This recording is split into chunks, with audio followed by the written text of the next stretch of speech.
Live from a bunker in the heart of the Ozarks. That's right, ladies and gentlemen. It is Sip-Pop. Cheers. Loud cheers. No cheers. I just thought you were I was doing counting it on. on No. I was counting on you. I've never done this, you know? Welcome to the live broadcast for the Oscars. This will be, as always, very laid back, very, what's the word? Underproduced? Sure. Okay, underproduced show. We need to fix some technical things right off the bat that we couldn't do without you, without going live. Slab says, yay, and Nick says, hi, everybody. Hi, Dr. Nick. Good to have you guys hanging out with us and many others who are already on the live stream. We're going to hope to get this figured out before the actual show, which we've got, like 18 minutes to go here? And we've got plenty of stuff we can talk about before then. Ormsby is coming. That is the rumor that's floating in the wind that Andrew Ormsby might be coming. So we need to know if you can hear the Oscar broadcast as we have currently constructed the soundboard. So here we go. We're going to unmute it briefly. Zoe Saldana is talking right now. So here we go. Can you hear this? All right. So we'll give the delay. There's a little bit of a delay. Yeah.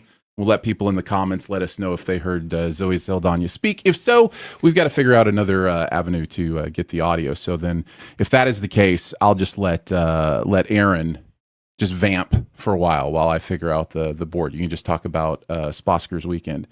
Slab says, didn't hear anything. Kim says, don't think so. Danny says, nada. Sonic says, you seem good. All right. Oh, then we will unmute it. That is a win. Yep. I will, however, turn it down a little bit. Just a little bit. Just a little bit for us, especially during the pre-show. So yeah, we've got the red carpet on. We're getting ready for the Oscars, and we will go from there. I am curious your thoughts. This is your third, fourth. How many times have we done this? 5. No. This is 5. Yeah. We've done this 5 times? Yeah, because 2020 was the first year because the Oscars were back in February. So it was before the world went to hell. All right. Yeah. Okay, well, and you've been at all 5, and always glad to have you around. But what we do is the weekend of the Oscars, we watch all 10 nominated Best Picture movies. Right. Hasn't always been 10 for the last 5 years. I think there was one year. First year was 8. Yeah, that it was 8. And we watch them all weekend long, like literally all weekend long with, time to maybe visit the restroom, time to maybe grab some food. But yeah, it's pretty much a marathon. And we just ended the last one, I'm going to say 20 minutes ago. Probably. Wicked was the final one of the weekend. So what is your thought on, after seeing like all 10 of them in this space in a row, like how are you feeling about the Best Picture noms this year? I don't think that The Brutalist works well in marathon format. So, The Brutalist itself is marathon format. It is designed to be a marathon. Yeah. I liked it, but it was one of those where I was like, I'm feeling its length. I don't know that that it's quite up to the caliber of some of the others, in my opinion. So you didn't like The Brutalist. It was your first time watching it this weekend? I wouldn't say I didn't like it. Okay, I just, all right. I didn't love it. It's not your number 10. No. Okay. No. Your number 10 is? Amelia Perez. Okay, that makes sense. Yeah, because I have a brain and eyes and ears. Now, come on. Everybody's allowed to like what they like, unless it's Amelia Perez. Sure. Yeah. Okay, so Brutalist struck you as a little bit overhyped. What else? I'm surprised there's not more conversation on Nickel Boys. I think that one's really great. Yeah, Nickel Boys is so good.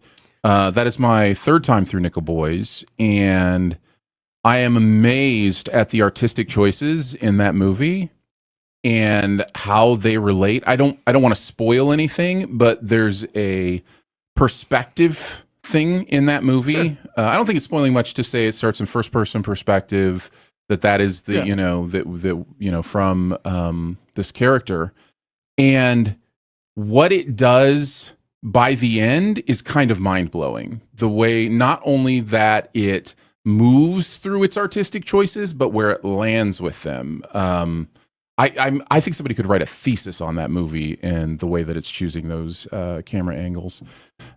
So yeah, Yeah. Well, maybe you'll find the time to do it, with having an extra couple hours a week. Is that the implication I gave? Is that I would have a couple extra hours a week? Because I'm not sure that I will. Let's see. Nick says, are you guys watching on Hulu or broadcast? What's the delay like for you guys? Every year I find myself behind by about 5 minutes. We have access to both Hulu and broadcast through YouTube TV. I chose broadcast through YouTube TV just because it was simpler. We have 13 minutes and 51 seconds, as I say this, left. Now, by the time you hear this, there will be a little bit of a delay. I don't remember what the StreamYard delay default is, maybe 2 minutes, 3 minutes, something like that. So if when you hear it, there's like 11 minutes left, you're basically with us. Now, if you could find a way to be 2 minutes ahead of us, then, that's 2 minutes behind us. 2 minutes behind us. That's a problem. That's perfect if you're 2 minutes behind us, right? You're saying, so like if you pause it for a couple minutes and then rejoin us and sync up with us, like, you can definitely try to do that. Somebody says Michelle Yeoh is talking. She is not. So, quit lying. So again, we are watching different things, but I can when that countdown is on the screen, I can continue to let you know so you can try to sync up if you want to. Certainly no need to do that. Feel free to be ahead of us. That's fine. Sure. So we are on YouTube TV. We're watching it.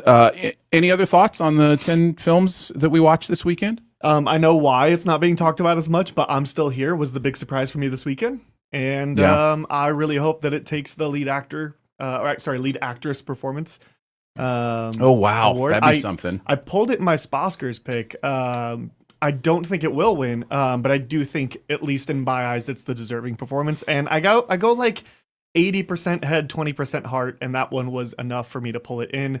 I also do wonder if just the conversation around people who are polling just doesn't have it included, because this movie's not available for anybody without like a screener link.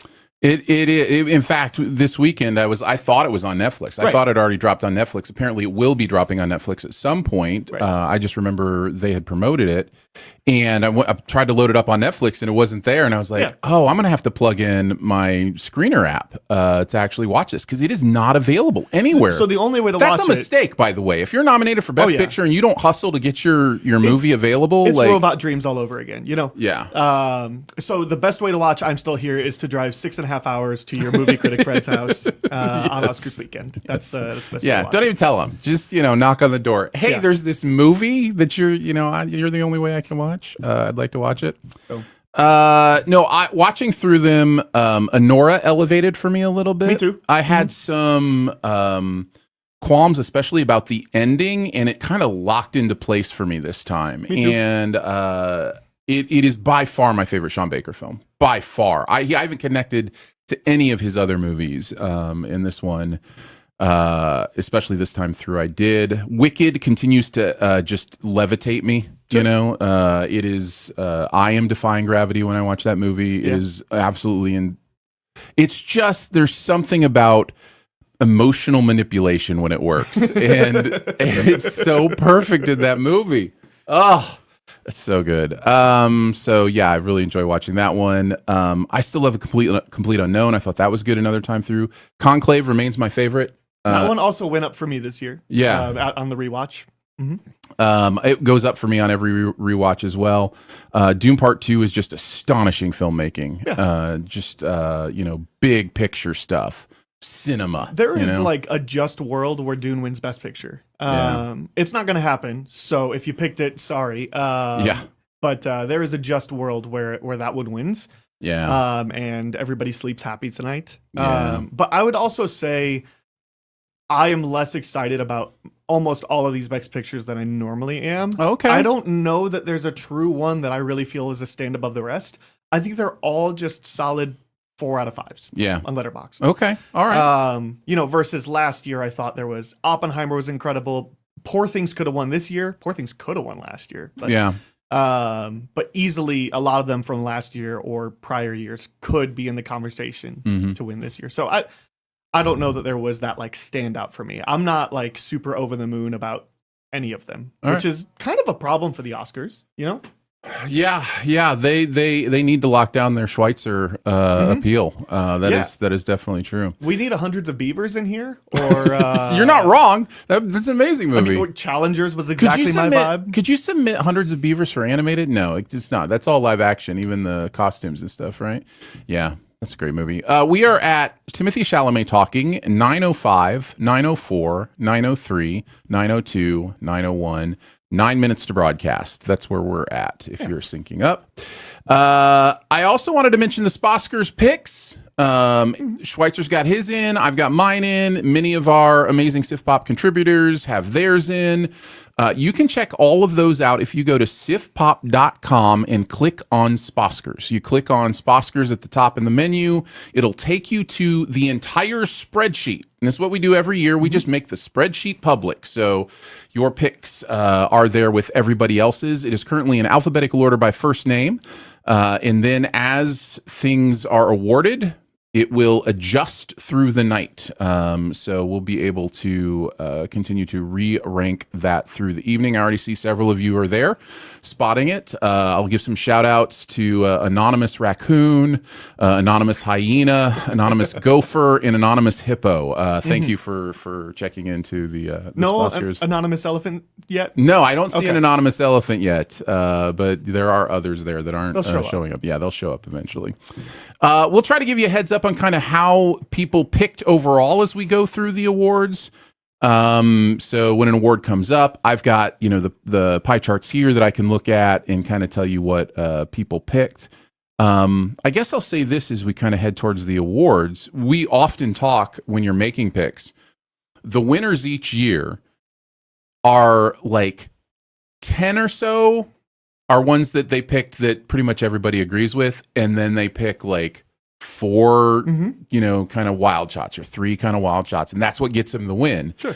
So what are your like big swings this year? I've got a lot of big swings this year. Okay. This seems more up in the air than most years in the past.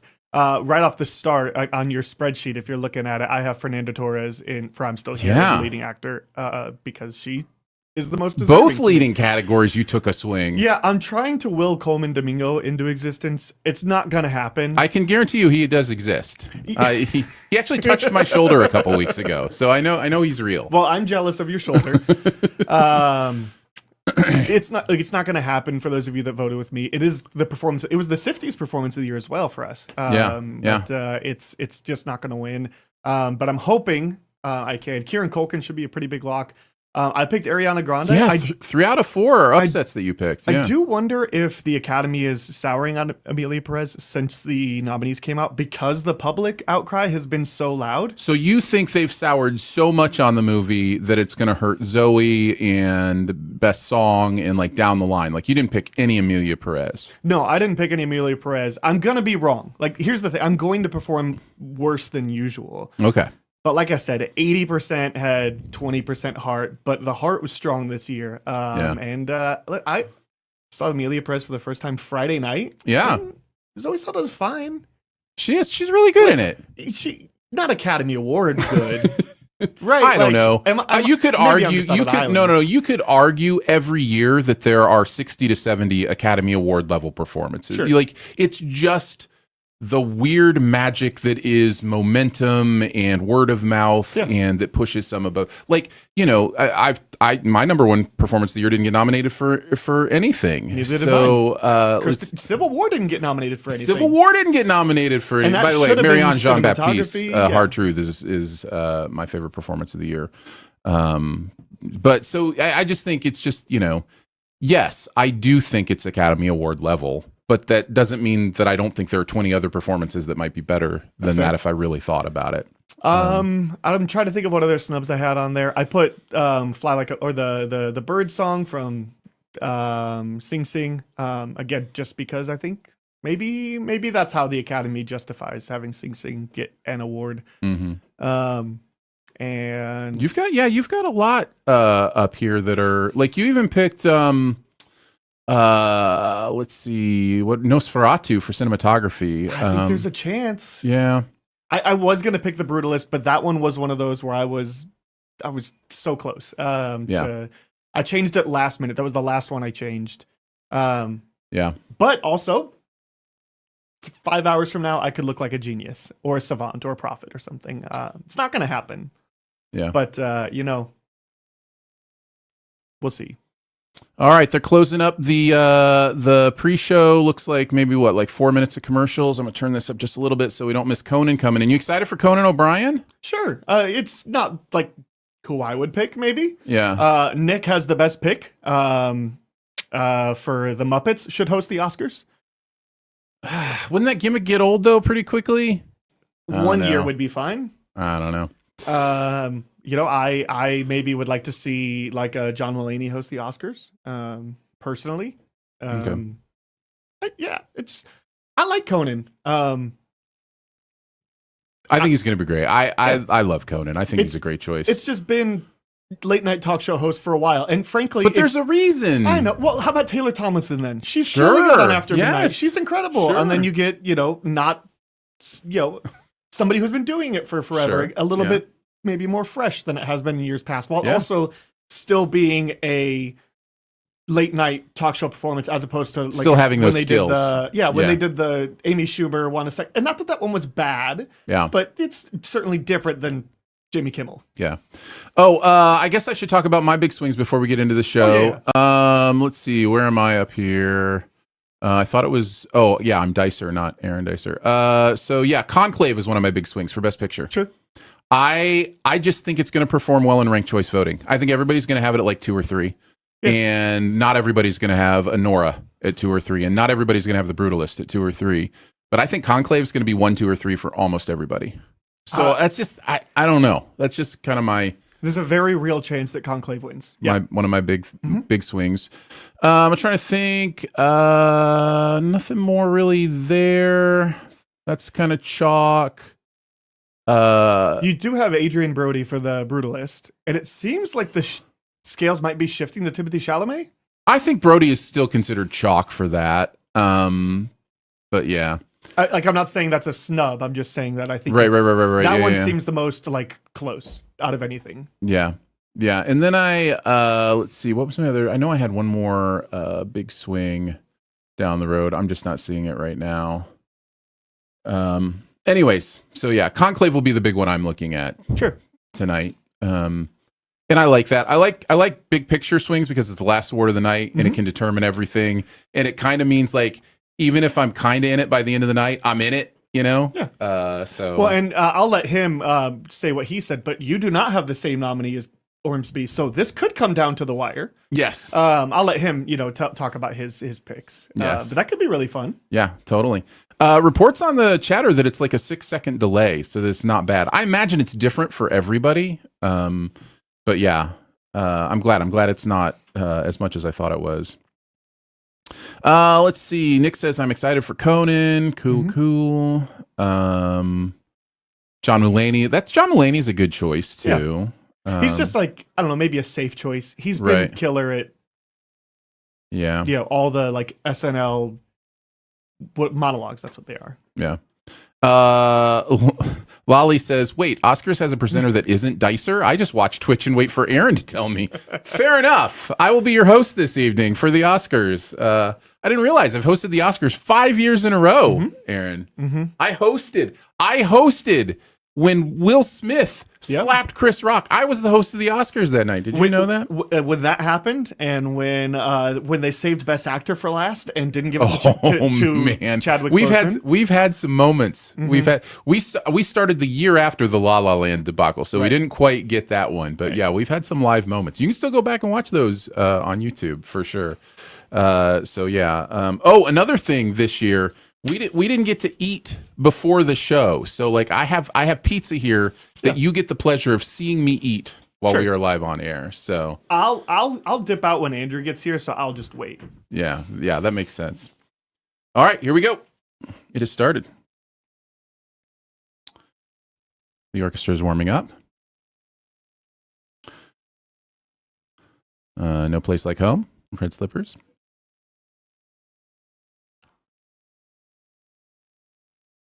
I like montages. I wasn't expecting Wicked straight into Fast and Furious. Yes. So well, listen, you're going to get them all. Oh, I love this. Not seeing much of a thread between these things yet, but they're all movies. Well, that's the thread. Oh. Donuts. Oh, they're all LA.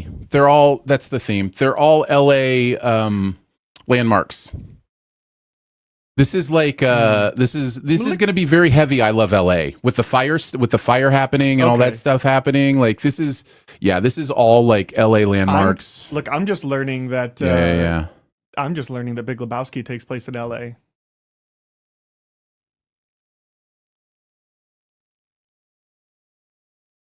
Yeah, this is a tribute to Los Angeles. That's what this is. This is beautiful. I've been there. Kathy's Corner. For that La La Land. Yeah, that's what that is. Actually, that Rocky scene was on the beach. So I don't think that was Philly. I think he was in LA for that running on the beach scene. I could be wrong.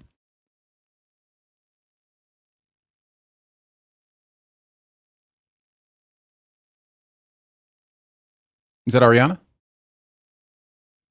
I mean, might as well just get out of the way. They're not doing the performances of the songs this year. Right. So, well, because they don't want to hear 2 Amelia Perez songs and 1 Diane Warren song.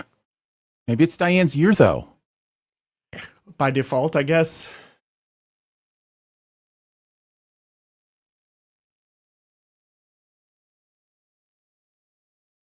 That's my best supporting actors right there. Yeah. Mm-hmm. I wouldn't hate it. Yeah. I wouldn't hate that.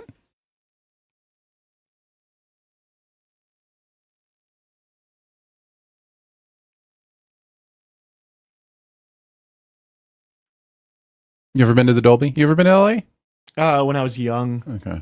I need to go back, like on my own trip, but my wife and I went and saw a live performance of the Batman soundtrack to Batman 1989. So it like showed the movie and then the orchestra played, and it was at the Dolby. They have those near me. I just haven't been to one yet, but one day. Her voice. Nick says, wouldn't it be wild if Diane Warren won finally? It kind of feels like if it's going to happen, this would be the year with Amelia Perez getting spiked, you know? She's always in there, but she's never the front runner. No. We were looking at this on the Oscars in review episode on the writer's room, and it's like a very forgettable catalog. Yeah. Except for I Don't Want to Miss a Thing. Yeah.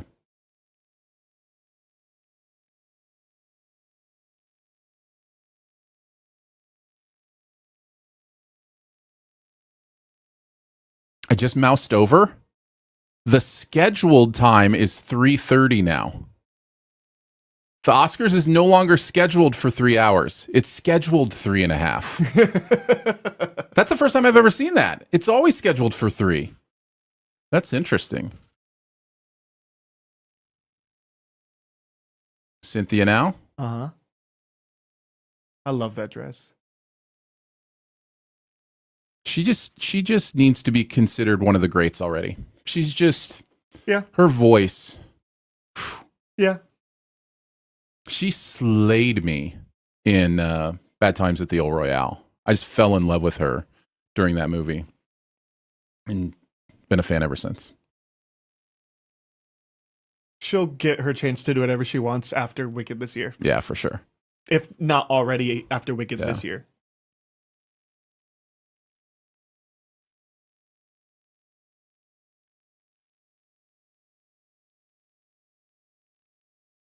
Nick said the back of her dress has a ruby slipper on it. That's adorable. Is that Cynthia or Ariana? Because I don't know. Hers was all red. I don't know. I didn't see the back of either of them. I aspire to look as good bald as she does. Don't we all? Her nails have jewelry. That's amazing. I love that. One of her nails has like a ring. One of them has like a chain. It's great. She's got the Nosferatu nails. Yeah. Bedazzled. Ugh.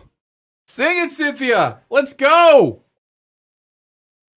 She's just doing it effortlessly. That's crazy. Nice. Good start. Good job. I like it. Oh, the orchestra is halfway up that circle.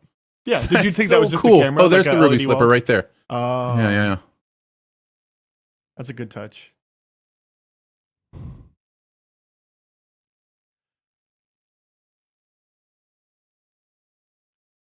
Whoever was in charge of Cynthia's mic in Wicked probably had the easiest job in the Academy this year. Just let her do her thing. Just let it. You don't need to do anything. Yep. Yeah, her mic discipline is amazing.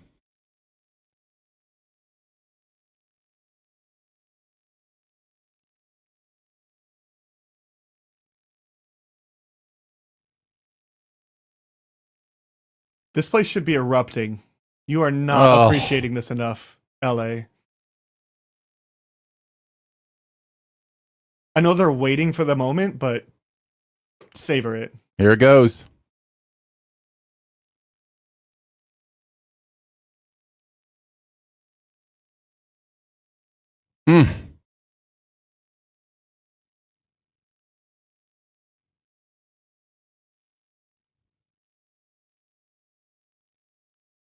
Sorry, no commentary. I'm in. Yeah.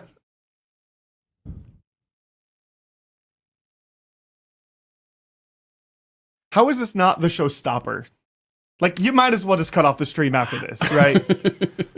Well, that's why they put it at the end of the first movie.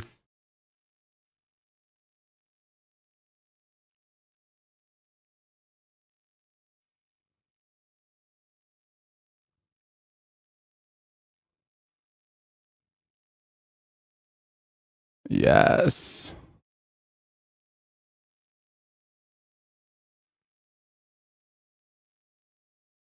Oh. Is it too late to change my Sposcars pick? Can you put in Cynthia Erivo for Best Actress? Oh.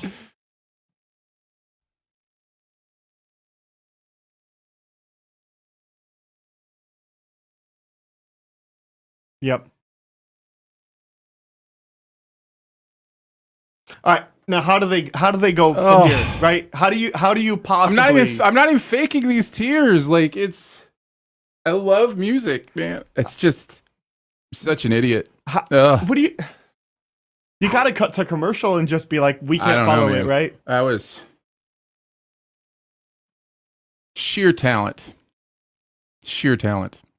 And Ariana's great too. She really surprised. She was effortless. Sure. But like, even she knows. She's like, there's no upstaging. Yeah, Cynthia and Conan's here. like,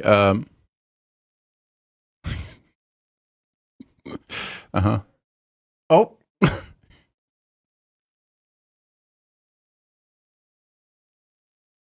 All right, so Conan's going to come out of her back. Yes, Conan is going to erupt out of Demi's back. This is where we're headed here. I love this intro. I still just don't know how you...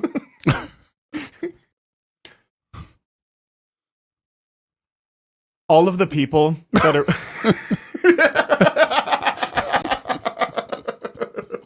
All of the people that just brought in their kids to watch Cynthia sing.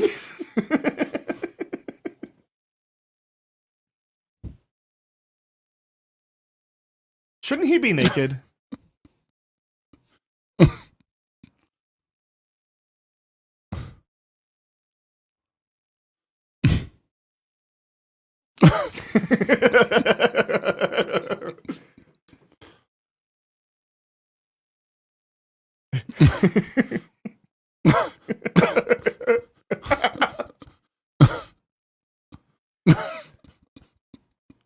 Great.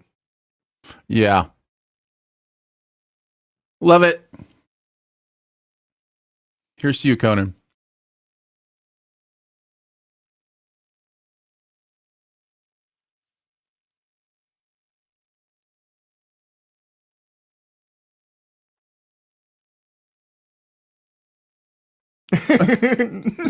Nick.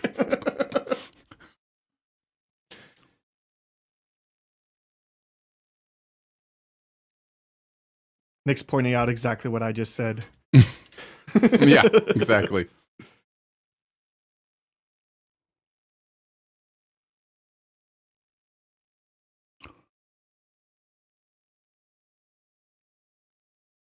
Wonder if Demi knew about that, or if she's seeing it for the first time.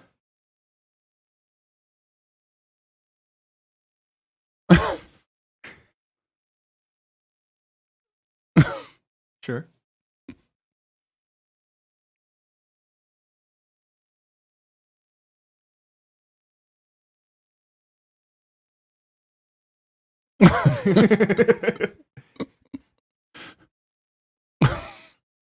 Just host it in New York then.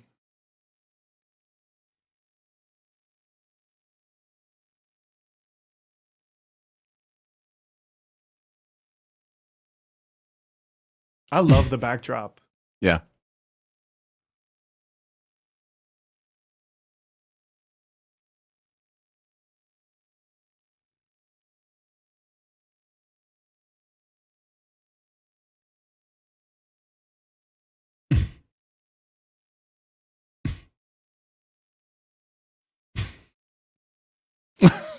Which two?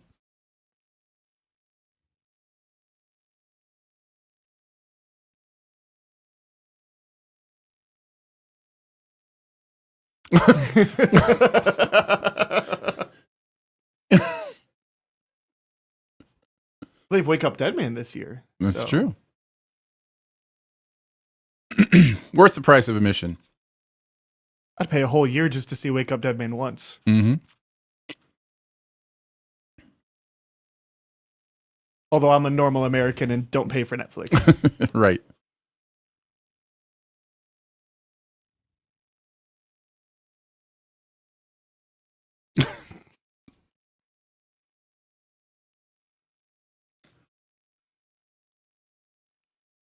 I like him.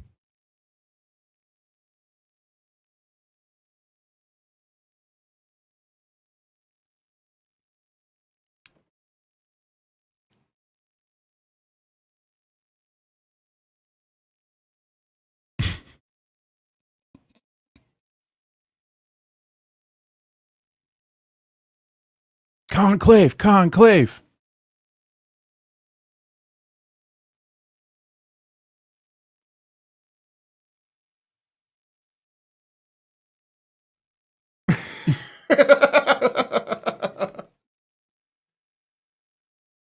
Safe.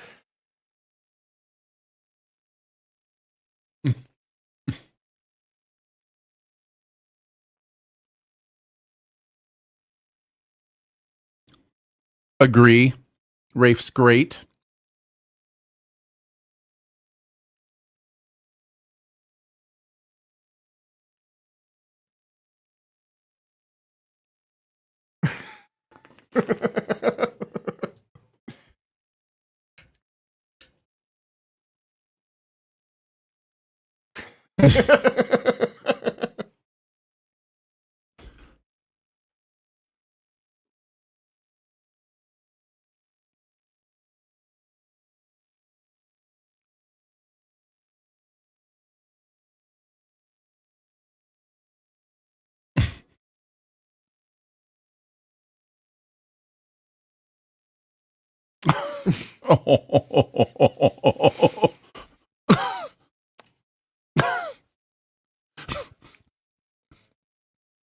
I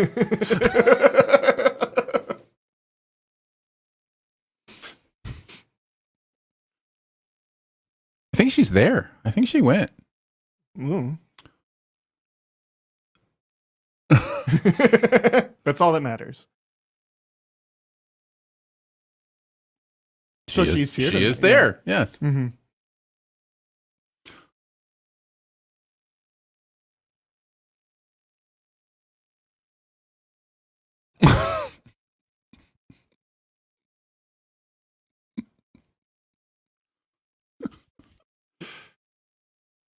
It's pretty fearless. It's some pretty fearless stuff.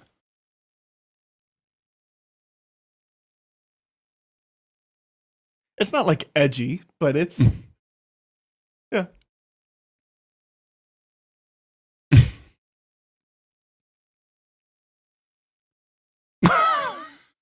That's amazing. I think there's still people.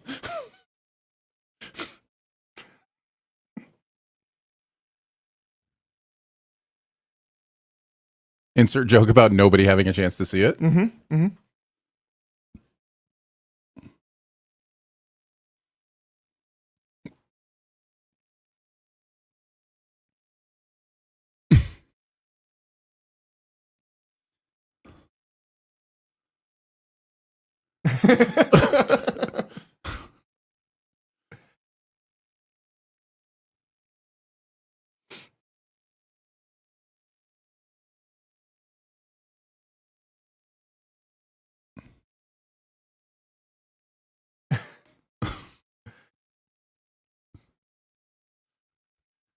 That's a poor Bob Dylan joke, actually, when you think about it.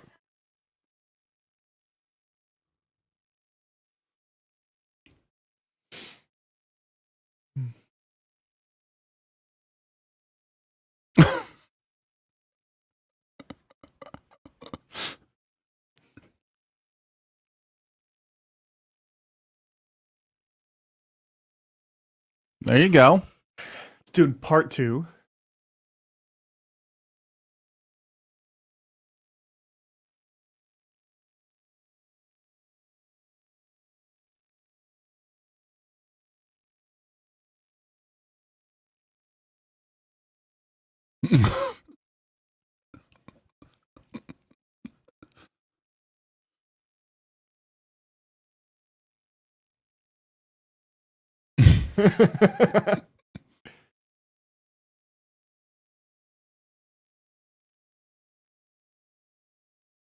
Did you see Baby Girl? No.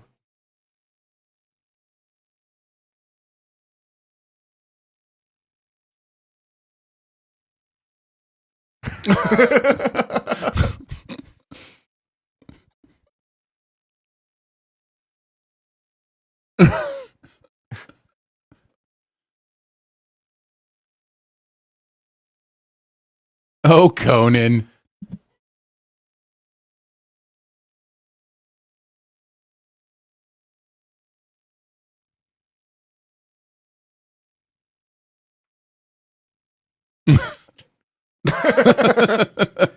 We're supposed to get like a Bond tribute at the performance. Oh, today, did I they think. say something about that? See, I never checked that stuff. I like to think of it like a funeral procession, you know, Yeah. since that franchise is dead for. Slab says he seems like he's having fun. He definitely does.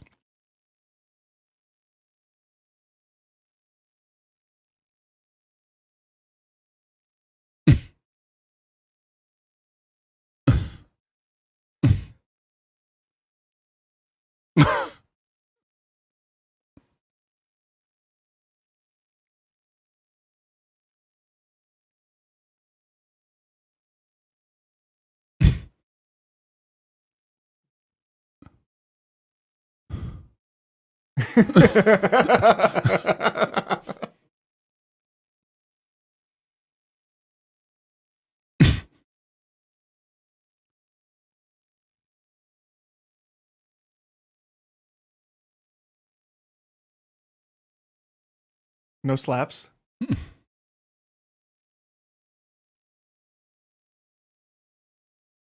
Oh, no.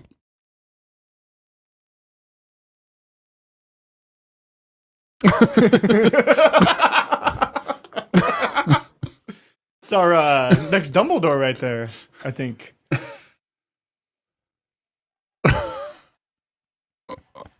That's good. That Let's Go joke is good.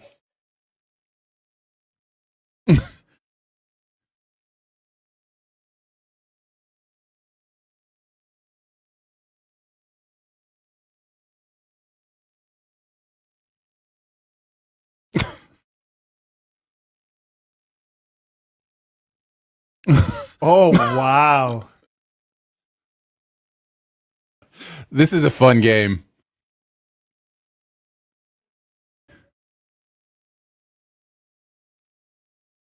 Yeah, she looks great. She hasn't aged at all. Yeah.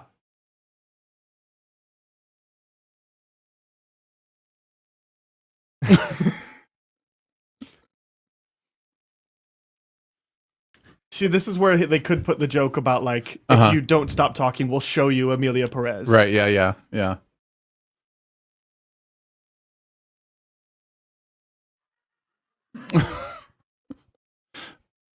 Ah, Conan.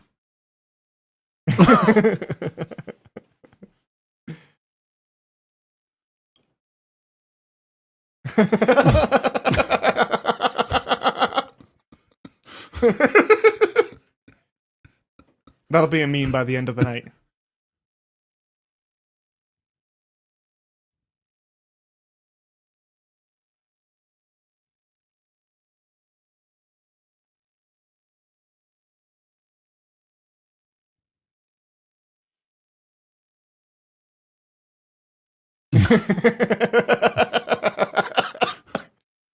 I thought he was going to make a substance joke.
Nosferatu.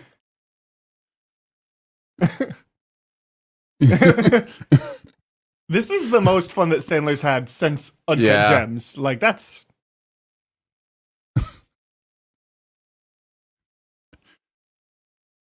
I like how loose it feels. Yeah. Like, and I think that is Conan's expertise. Is he just makes it just feel just completely like anything could happen. It's just loose. It's yeah, just, but did you predict the Oscars to go 15 minutes over? Because now it might. yeah.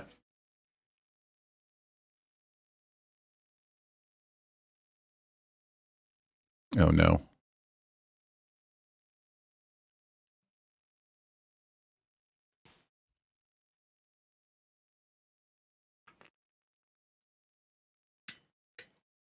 Can't tell if he's being serious or not.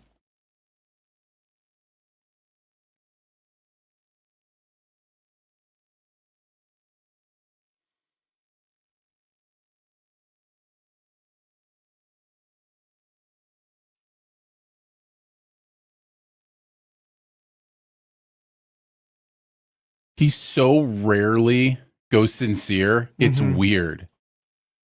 I'm waiting for the punchline. No, I think he's I don't- just being sincere, but I don't want a punchline. no.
All right.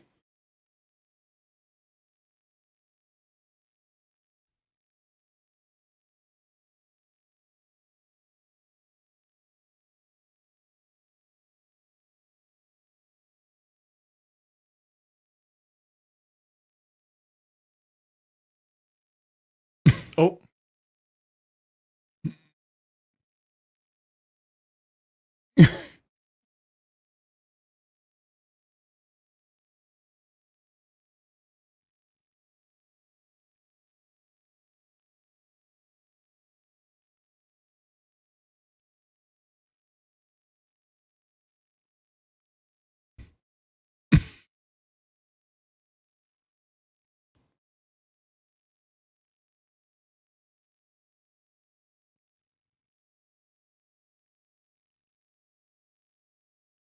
Well, I see why it's listed at 3:30 now. Mm-hmm.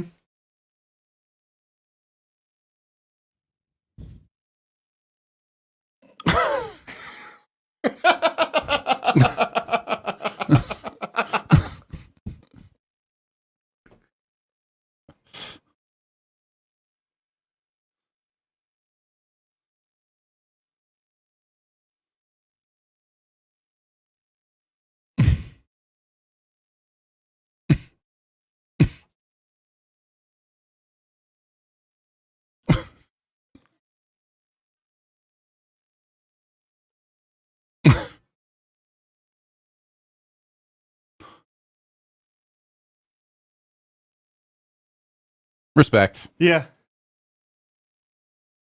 He went for it. He did. Love it.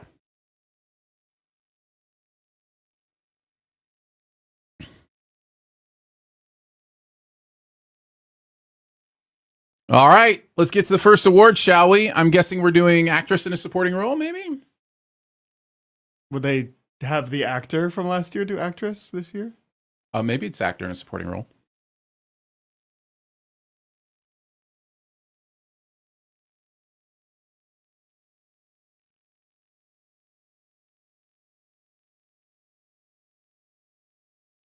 He's So supporting funny. actor. Mm-hmm.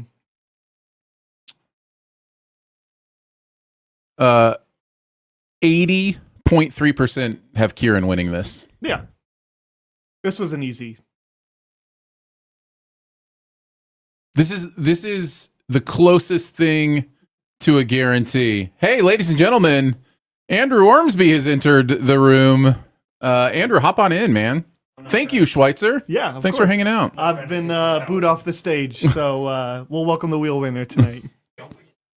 I won't. That's stuck in my head now. So fun. Whoops. That's fine. Careful, guys. How's it going, man? It's going. Late as always, you know. It wouldn't be, you know, Sposcars. Sposcars if I wasn't late. So they're having Downey come out here, Downey Jr. come out here and just like talk about all the nominees. Yeah. So it works. I think since he won supporting actor last year, that's what they're Mhm. going to start with. Probably. Everybody has Kieran Culkin winning. Yes, 80%. 10% has Yura Borisov from Menorah winning. Mm.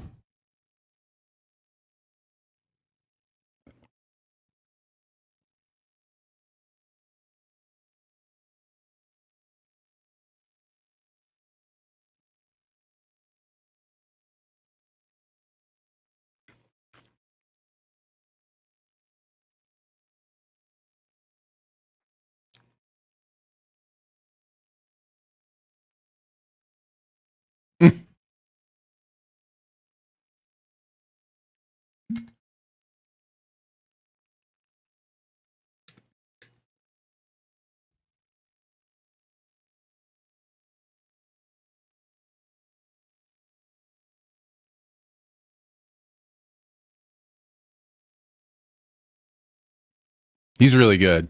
He's so good. I haven't seen that one yet. Transformative.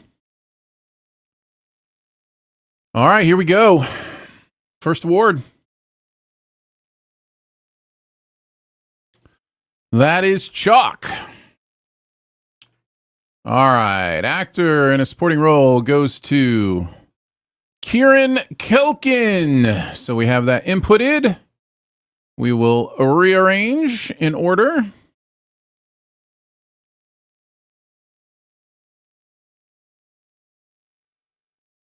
And there are 50 people who are perfect so far. All right.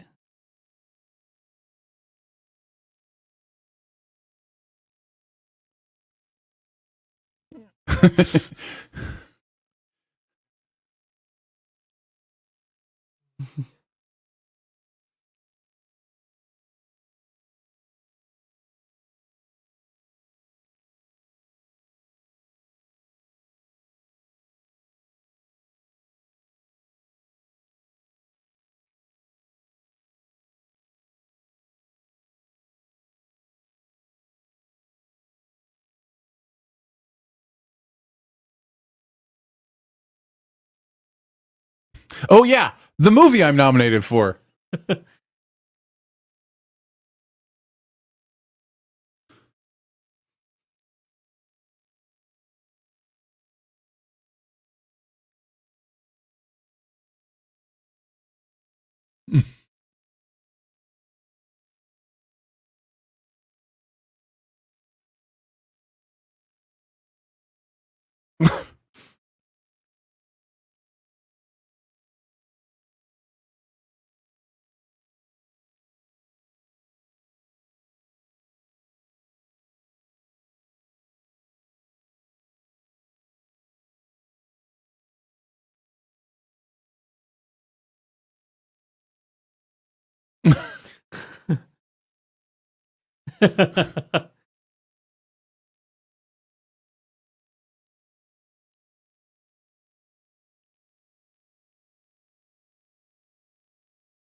That was actually a pretty wholesome speech. I was gonna say, started weak, ended strong. So that'll work. All right. Well, we got an award out of the way. Yeah. Thank you. Oh, there's Andrew Garfield.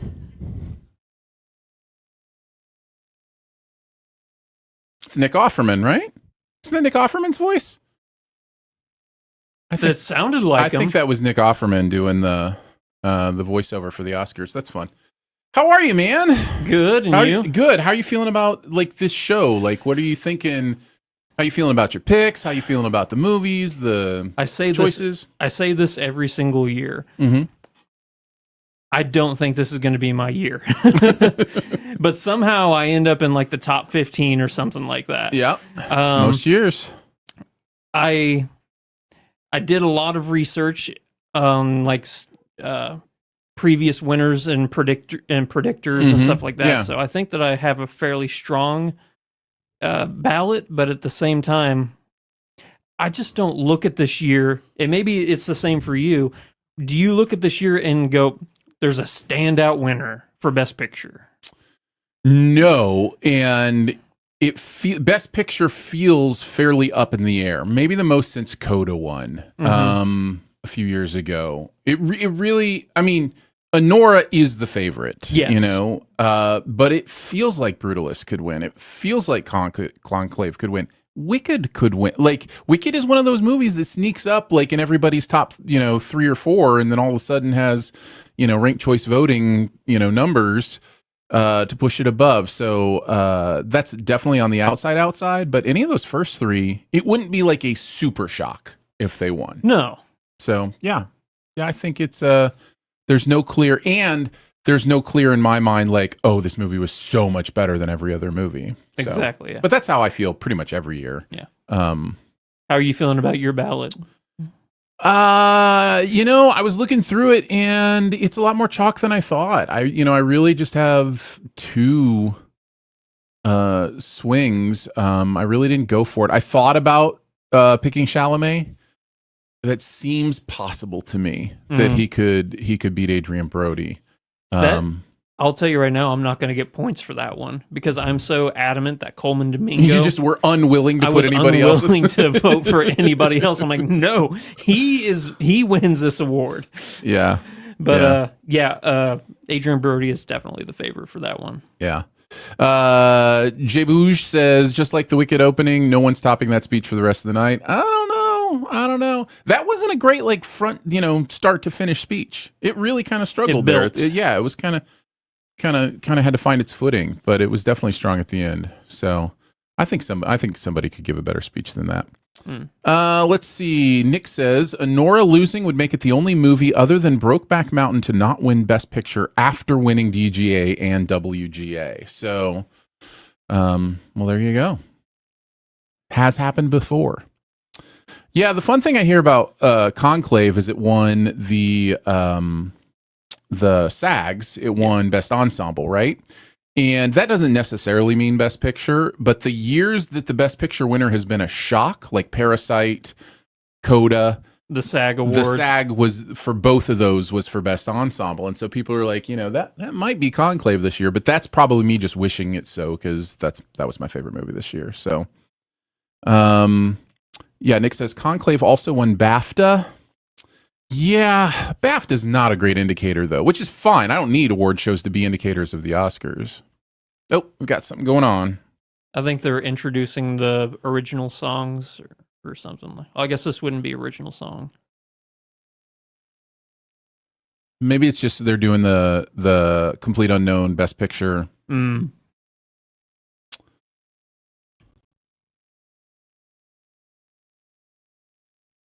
I love a Complete Unknown. I think James Mangold just makes movies for me. Sometimes there's directors that just like they have your number storytelling wise. Denis is mine. James Mangold just tells like really propulsive, interesting stories to me. It could be about anything. I just rewatched Ford v Ferrari last night, and that is slowly creeping up on my favorite Mangold films. Because I remember whenever we initially did it, I wasn't all that up on it. Yeah. All right, we've got Goldie Hawn. Andrew Garfield and Goldie Hawn.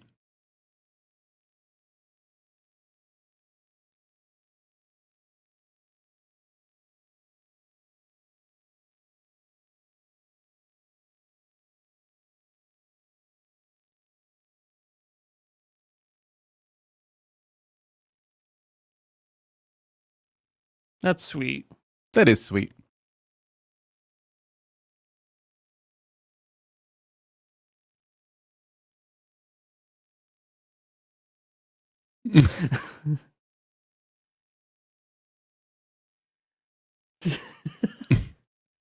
Well, that just made it awkward.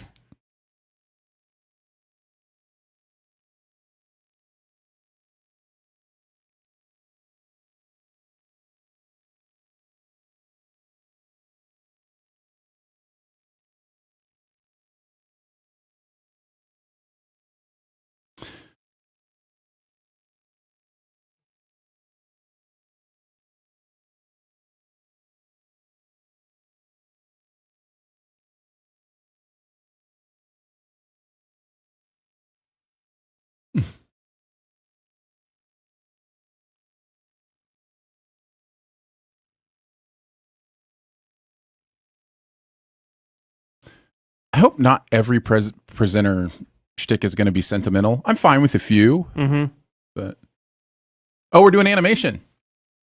All right. Wow Robot. Yes, that is the 57%. Say Wild Robot. Flow is second with 27%, and then Inside Out 2 with 15%.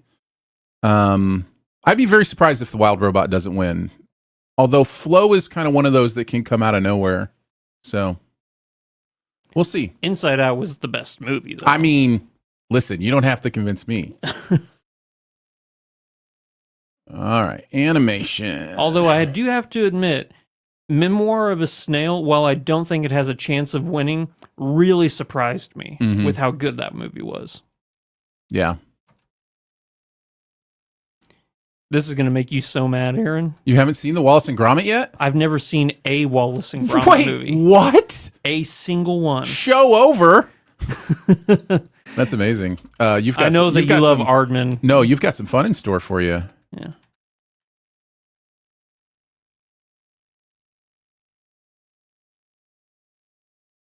All right, animated feature. And the Oscar goes to?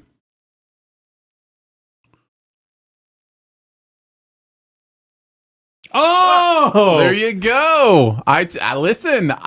It was the one that could shock. Congratulations to those who picked Flow.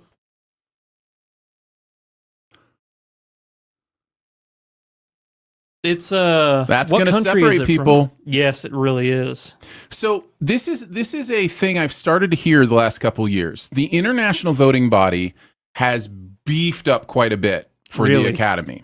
So if that is the theme of the year, then you're looking at the actress from I'm Still Here possibly winning. You're looking at, like some stuff like that. So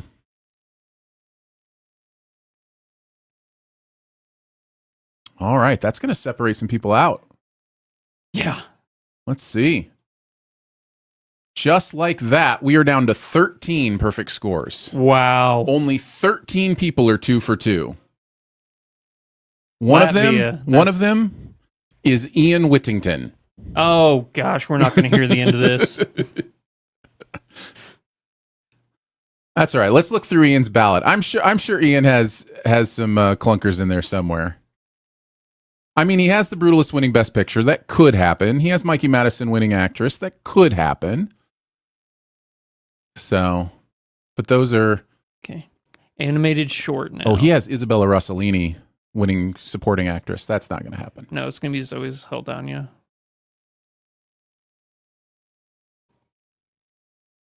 Is this animated short? Yes. I haven't seen any of these.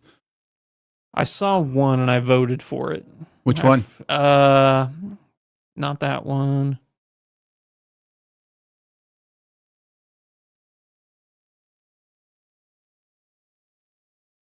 No. I think it was Wander to Wonder is the one that I saw. Yeah. That's the one I picked too. Yuck. All right.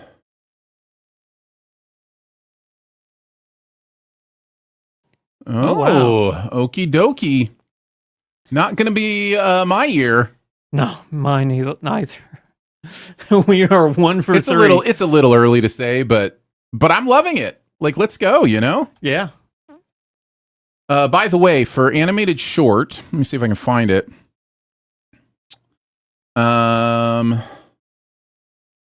In the Shadow of the Cypress had 13%.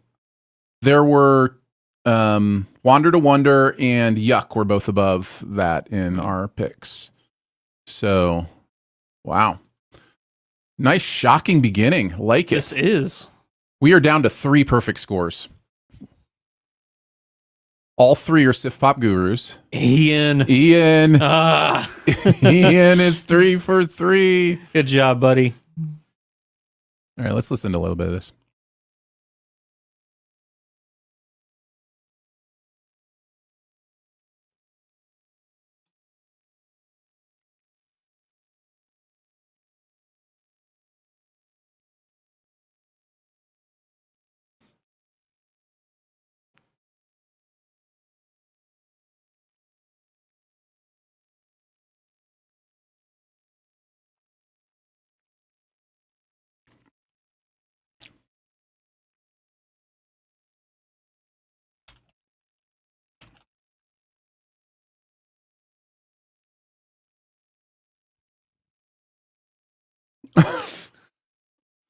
Adorable.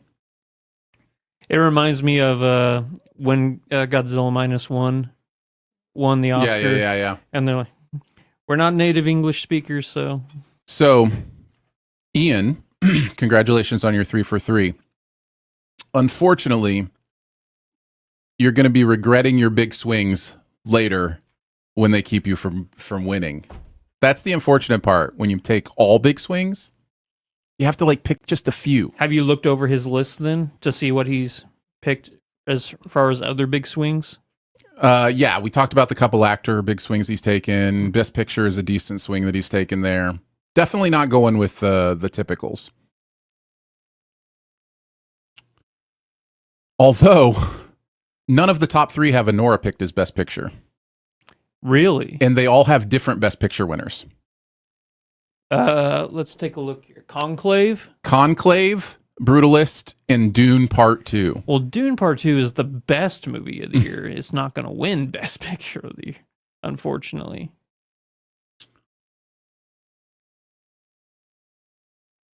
Ryan says, it would be hard to do, but next year, can we just get live subtitles? Let them speak their native language. Ryan, not that hard to do with modern technology, actually. Google does a really good job at this.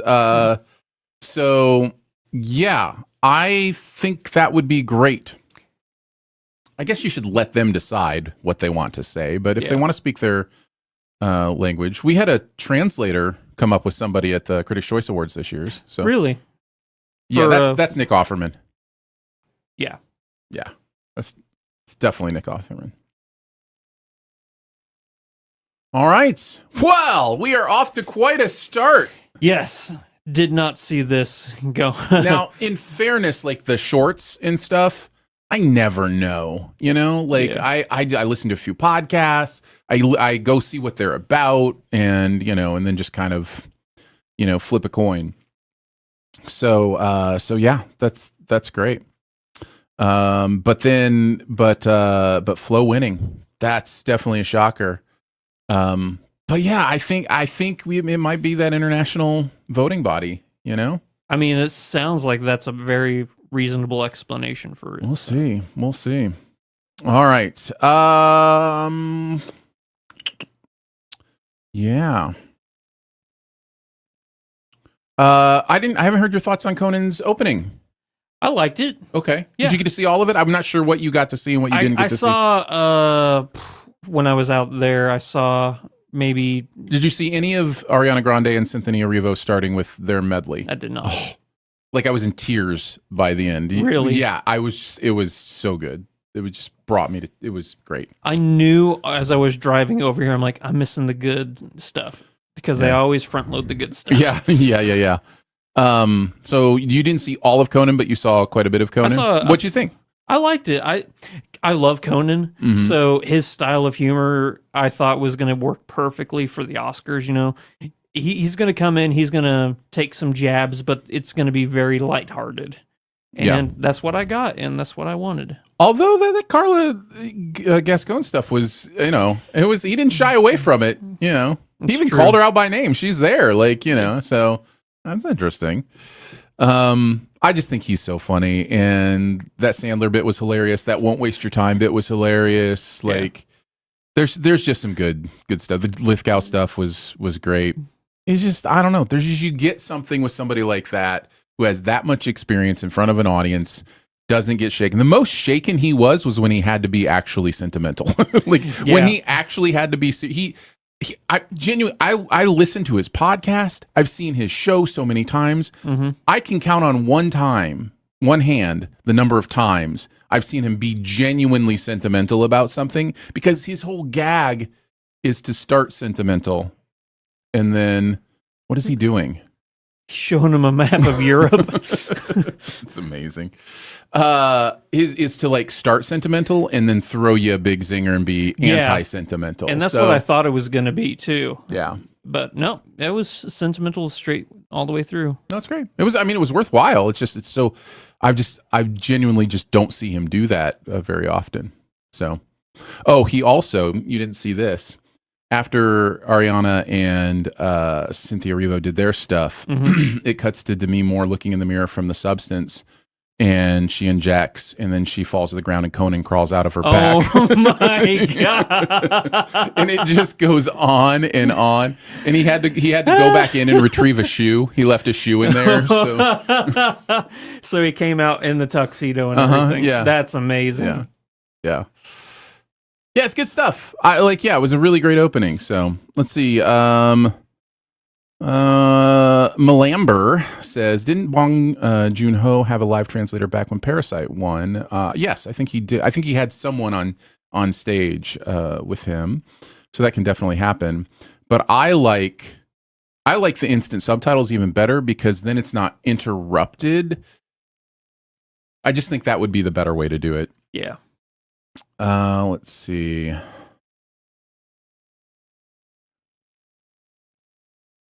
So how many ballots did we get this year? Over 60, somewhere between 60 and 70, I think. Nice. You can look on the sheet. Everybody's got access to the sheet. All right, looks like we're back. Slab says his assistant lost her house in the fire, so it's pretty serious to him, I imagine. Oh, what's his assistant's name? I actually know his assistant's name. Sona Sona. Nosefsian. Yeah.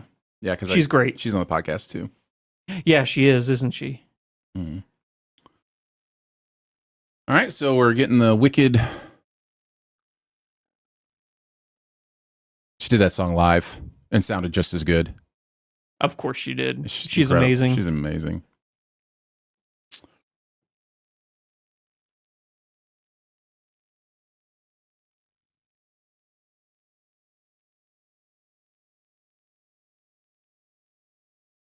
Congratulations, Latvia. Yep.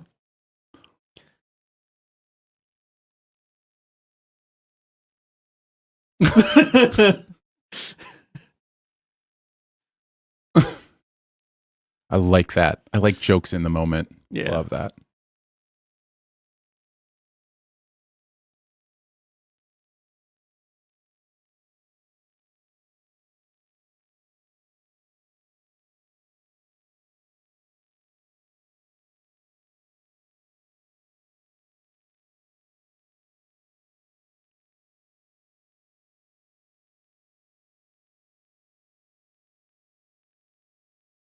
He's practiced this. Yeah.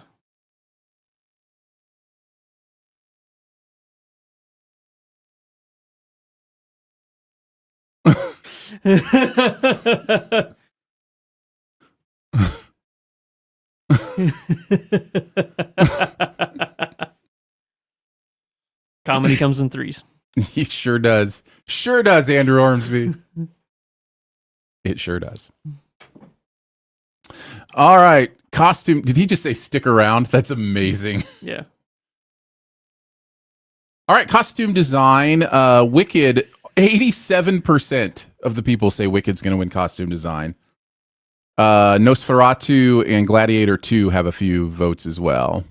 I wanted to vote for Nosferatu, but I'm actually surprised. Do you think it's the fact that This is amazing.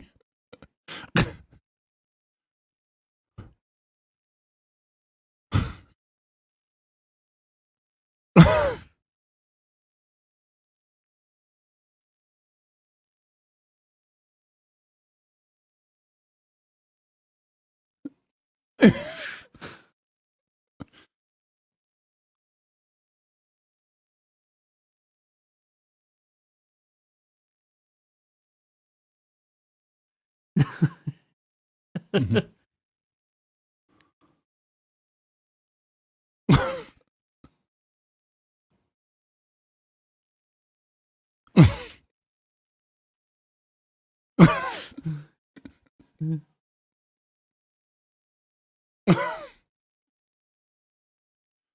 It's fun.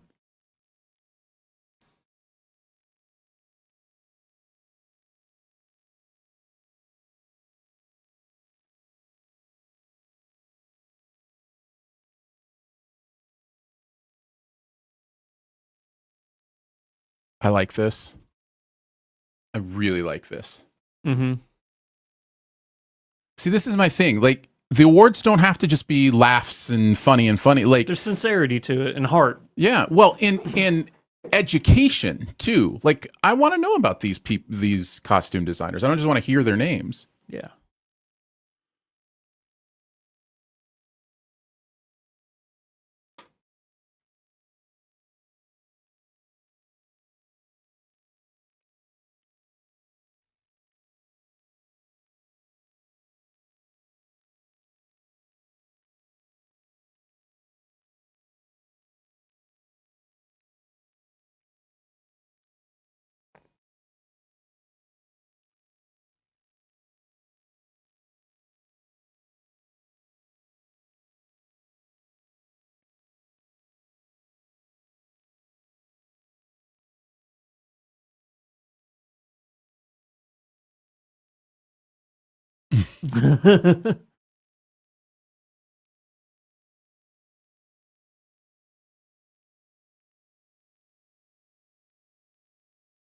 That was one of my favorite things about excuse me, Conclave. This is a gorgeous movie. Yeah. Costume, cinematography, selection, so good. I think the fact that the the gowns and garments that they're wearing in Conclave is the actual gowns and garments might hold it back. That there's not a lot of imagination to it. Right.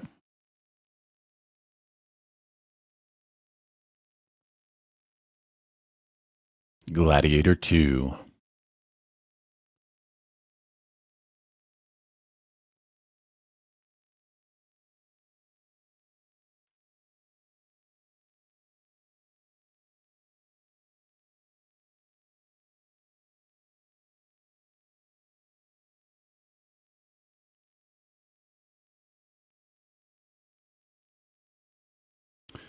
This is the kind of thing when I've talked in the past about stop trying to broaden the Academy Awards so that more people will, be drawn in and start to like focus on the people who care about the craft. You know what I mean? Like 100%. So this is that kind of thing where it's like a movie lover loves this. Now, common person flipping channels, this may lose them. Like it may, So props for doing something like this. I dig it. The Super Bowl's not made for everybody. Right. Why do that here, Right.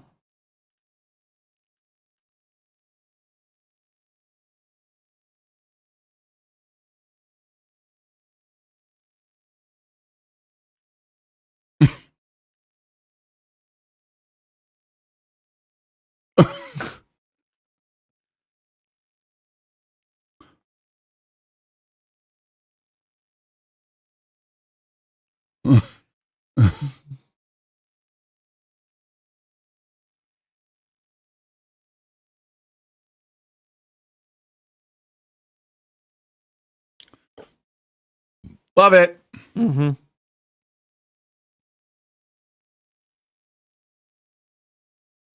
it gonna be? There it is. And just like that, Ian's 4 for 4. Snap. Love it. There are now two perfect scores. It is currently a battle between Ian and Chris. Are their ballots fairly similar, or are they, besides this first 4? No, they have different Best Picture. They have different actress. They have different actor. Lots of differences.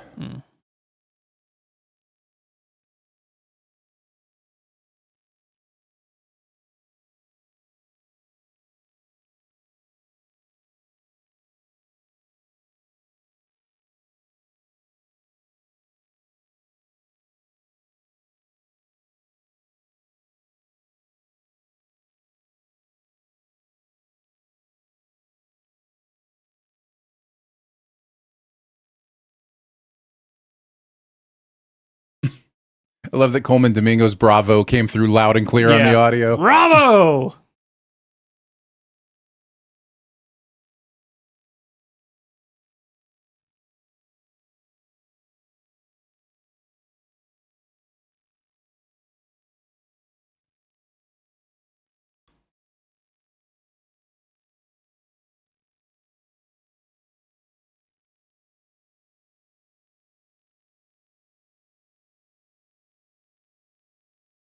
Nice.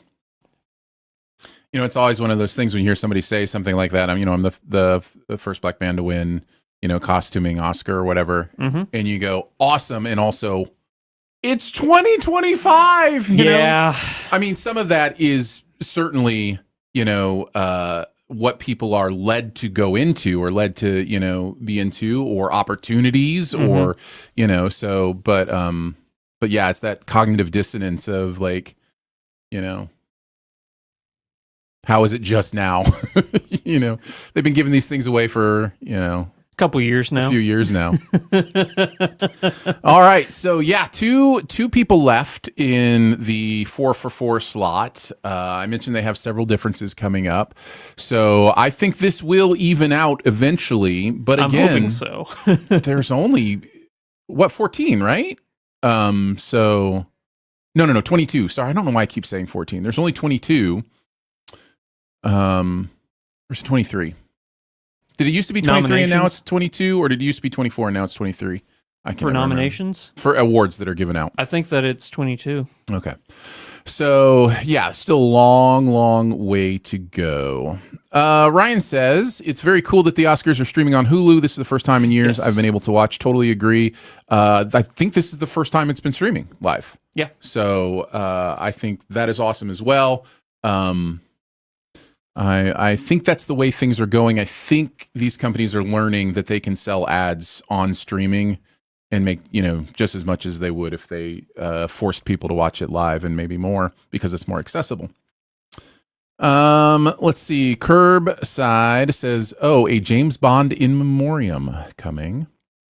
I'm curious about the Gene Hackman, that happened so close to the awards, and there's still so much kind of unknown about that situation. And I'm not trying to get into a discussion of what we know and what we don't know, but it's just kind of one of those interesting situations. It makes me wonder for in memoriam, is it calendar year or is it from Oscar to Oscar that they do the in memoriam? I think it's Oscar to Oscar because there have been people shown that had died recently before. Okay.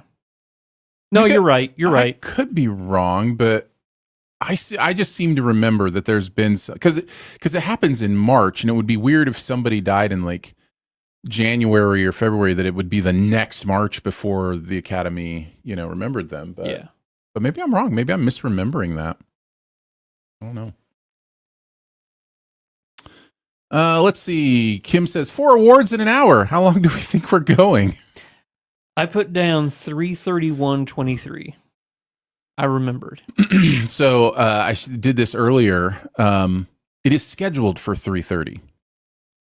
That usually is scheduled for 3. They literally changed how long the awards are scheduled for this year. So it may go 4. I usually think it goes about half an hour beyond, what they schedule it for. So Conan's talk of not wasting time was all just a bunch of bull. Well, he had time to waste. Nick agrees. I love the way they presented costumes. However, a few years ago, they did amazing mini documentary clips that I loved more. I do love the clips as well. But I really like, and it's good to mix it up, I think, too. Let's see. Cece says, I wasn't expecting to cry this much, but the ceremony feels like it's designed for it, and I'm really enjoying it so far. Yeah, I am too. I'm really liking this Oscars. It has been very emotional. Yes. Already. So it looks like we're streaming on both YouTube and Twitch. Anywhere else? Nope, just YouTube and Twitch. Nice. Yeah, I think the artist formerly known as Twitter you have to be a subscriber to stream video there now, and the artist still known as Facebook wasn't working. So all right, looks like we've got a Dune highlight going on here. Is so good. Oh, it's so good.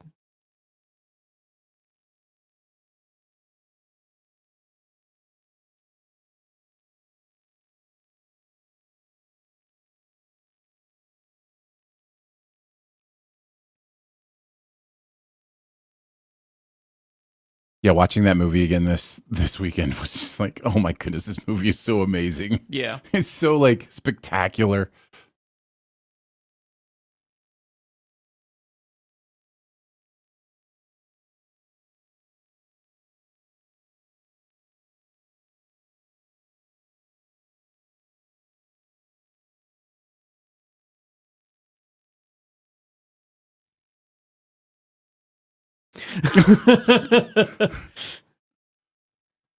Call back.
Did you see that?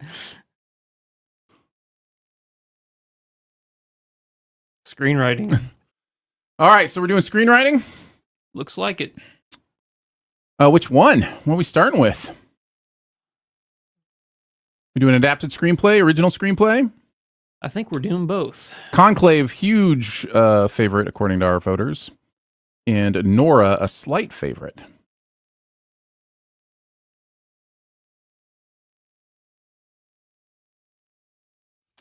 That would be amazing.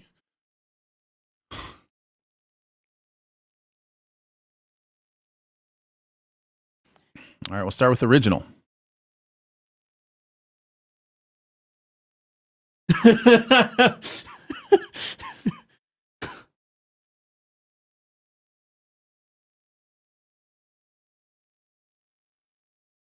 All right. There will only be one perfect score after this. Possibly. We could have two. We could have none. Oh, that's what I meant. Yeah, two people going out. A Nora or September 5. September 5 would be a shock. Huge shock. If September 5 wins this, we need to ask some questions about Ian's Time traveling abilities. Yeah.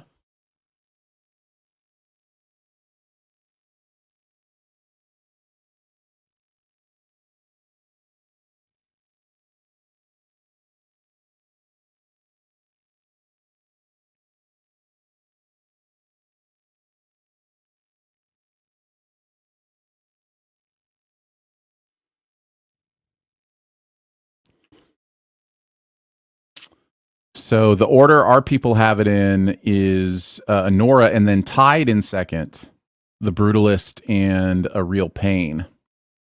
And then The Substance, and then September 5 is the least voted for.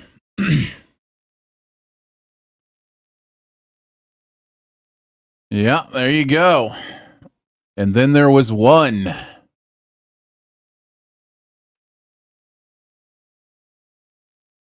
All right, so that is original screenplay won by Honora. I think that's a good win. I don't have any problem with that. Substance is also an incredible screenplay, but I think Honora is the right choice here. And just like that, we've got 1 5 for 5. Congratulations, Chris. And then 4 for 5s, we've got another 7. So, but they got to catch Chris. It feels like the ratio for whoever wins either of these screenplays has a higher probability of winning Best Picture.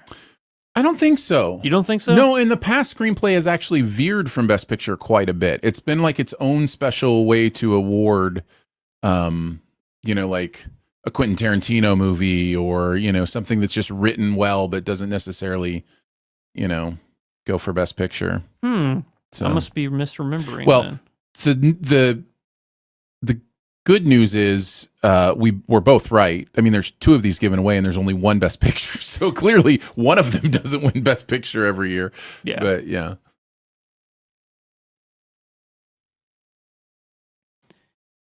All right. Adapted screenplay. What did I put down? Well, if you're like most people, Conclave. I think I went with Conclave. Nickel Boys was the second most voted for. Still need to see that one.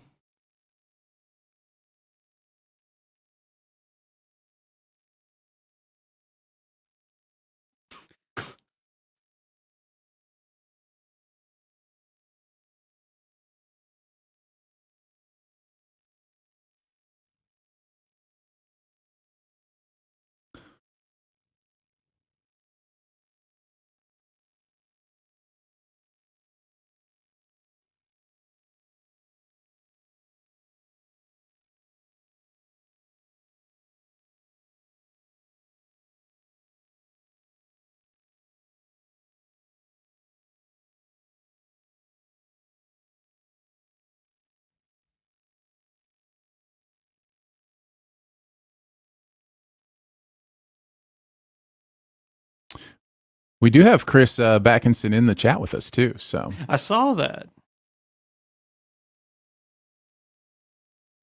Doctor. Did I just start singing an Amelia Perez song? Yes, I did.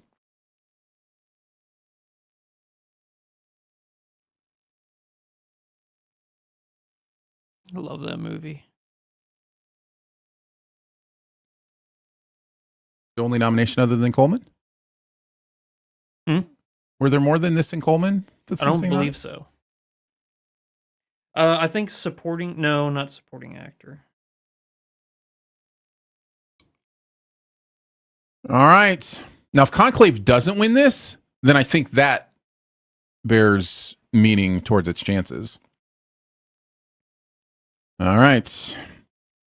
Nominated for 3 Oscars. So we have original song as well, Like a Bird. Yes. And Chris is still 6 for 6. Way to go. And then there are 6 at 5. Where are we, Andrew? We're doing bad, man. I think we are. I think I've missed 3 so far. Yeah. Flow, I missed. We're both 4. We're both 4 out of 6. Okay. That's not too bad. Nah, it's not bad.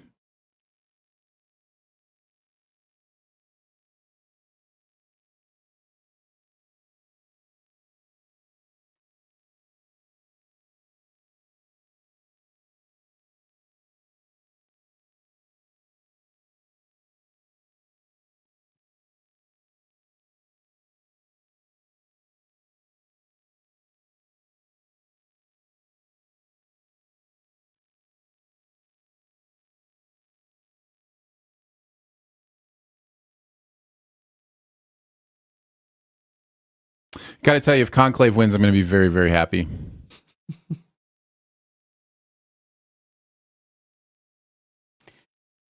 Your favorite movie has a higher probability of winning than mine. Dune, right? Yeah. Yeah. Could happen, though. Could happen. That would be like Parasite winning again in my book. It would be a shock, for sure. Well, hi, Janet Yang.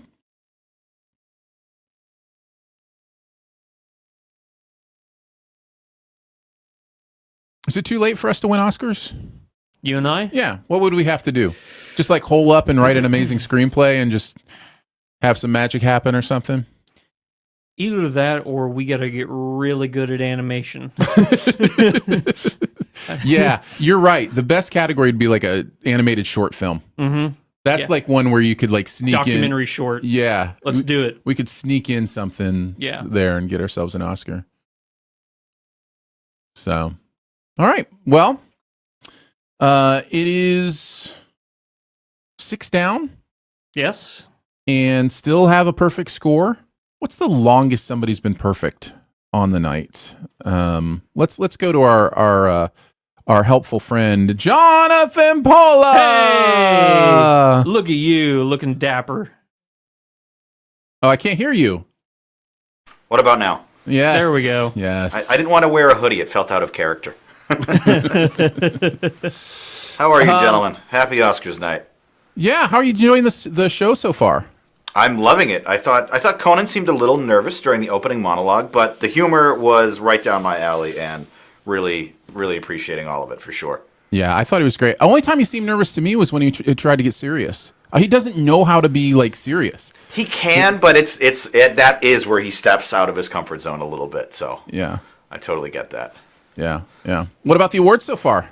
I was surprised Flow won. I was definitely pulling for Wild Robot, and I think that had some of the industry momentum, so to speak. So that was surprising. But I loved Flow as well, so I'm not too upset about that one either way. Yeah. How you doing on your picks? I don't know. I placed them just like an hour before showtime earlier this afternoon. I think I'm doing pretty good. I got to log on to the Sposcars site and double check where I'm at. Let me see. I don't see you up at the top unless I forgot to highlight your name. Is it possible they didn't make it in time? Maybe. It is possible they did not make it in time. If so, I can find them and trust you and put them in. Okay. So yeah, you two talk while I get John's picks in here. Yeah. So I'm gonna pull up my list here. We are in a commercial break right now, right? Yes. Okay. Correct. Okay. Yeah. I just brought up the live stream. I was watching on my couch on a good old fashioned TiVo. But now I'm over to the live stream. Okay, cool. So I want to talk to you guys about my theory for Flow on what the movie's about. All right. Oh, okay. Go for it. While we're what do you got waiting for us? here, I had a theory that it is Noah's flood. Okay. And If that's the case, does that mean that cat's dead because he didn't get on the boat? probably, That's interesting. yeah. It's a very ambiguous movie, so I think you can fill whatever you want into Sure. the narrative. But that's where my mind went, just an ever rising Fascinating. flow of water. And as That's an interesting read because I interpreted that movie as not even potentially on Earth. Like that could have just been anything, anytime, and I didn't even place it necessarily as Earth. 3,000 years ago, whatever. It could have just been anything. But yeah, I liked it. My kids liked it too. I was surprised. I when I heard animated film with no dialogue, I was a little bit hesitant. Yeah, right. Just because that's a big undertaking. That's a lot to ask for your audience, but I think that they handled it really well, and it kept me captivated during the entire absolutely. movie. So. It was great, and I do appreciate the irony in it being nominated for foreign language film and a film without any language. It's like I get like the rules state it's from this country, but it did seem a little like, oh, okay, I guess technically, yeah. Anyway, loving the show so far. I do wonder if we're going to have any massive upsets or surprises late in the night.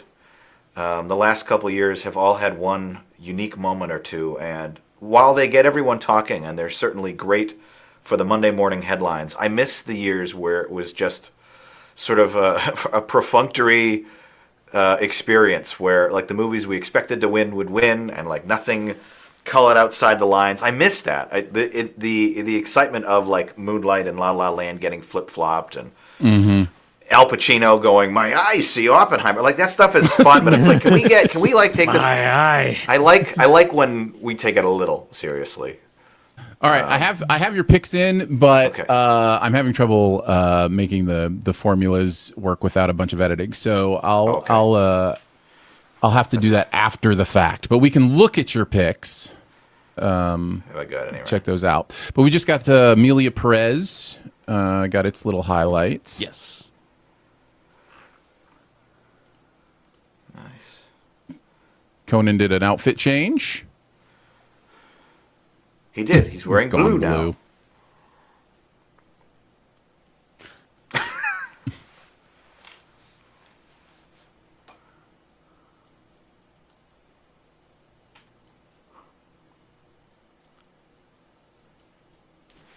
It is a beautiful theater.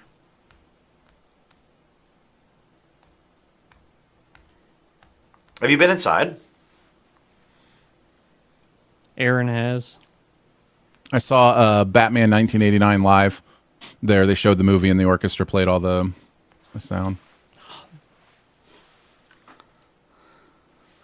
Scarjo and Ju Squoo. Scarlett Johansson and June Squibb. June Squibb. Yeah, there we go. She's so good in Thelma. I still need to see it. That was delightful. I almost want to see her get an actual nomination for that role. All right, we're doing makeup. So for makeup, the majority picked The Substance, which makes sense. About 60% of people pick Substance. 25% of people picked Wicked, and then it diminishes from there. I missed it. What was the joke? I think she said my makeup artist is the same one who is Bill Skarsgård's. Oh.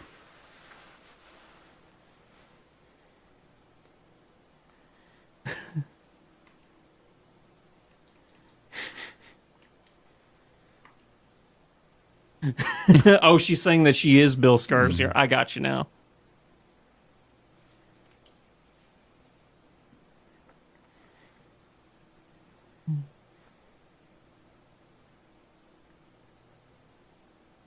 All right. What do you think? We going chalk? We going with substance here? I think my pick was for a different man, but that could be wildly incorrect, so don't go with my pick.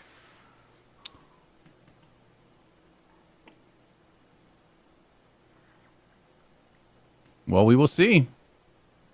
I really do feel like the last several years that there is a little bit more like a surprise element to the awards. The way they've beefed out the voting body They have. and They added have the been international more- members and like It has been less of a foregone conclusion.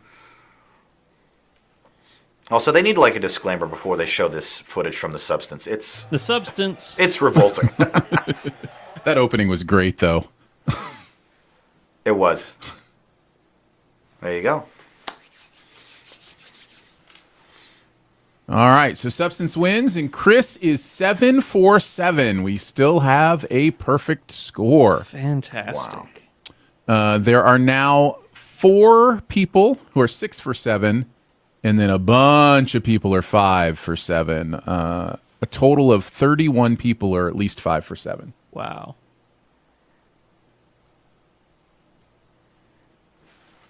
Well, let's see what they say.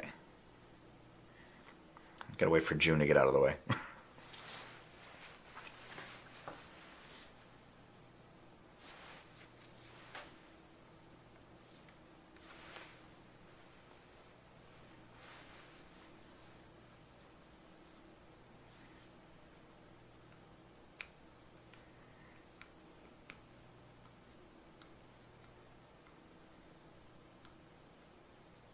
All right. Oh, James Bond. I hear the music. I think you guys are a few seconds ahead of me.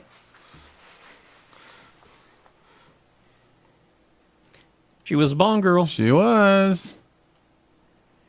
in an awful, awful Bond movie. One of the worst Bond movies. I will defend Die Another Day. I think the first hour of that movie is actually really quite good. That is something for a dress, though. Look at that. Yeah. That's a disco ball. Yeah.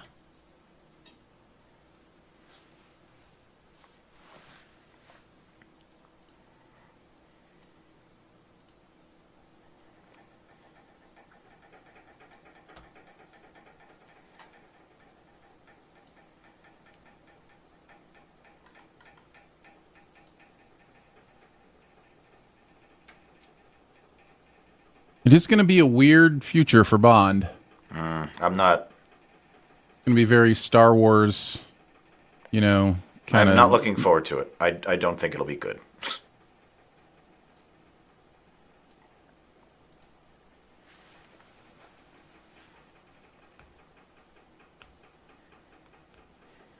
They live them. Who's your Bond, John? Oh, Brosnan, for sure. Really? Nice. That man could Is- tuck a dog off of a meat wagon. He was smooth. He Gotta still give him is. that. Bond montage. It's a montage. Montage. What if they Roger announce- Moore is my Mond. Really? Yes, let's go. I love montages.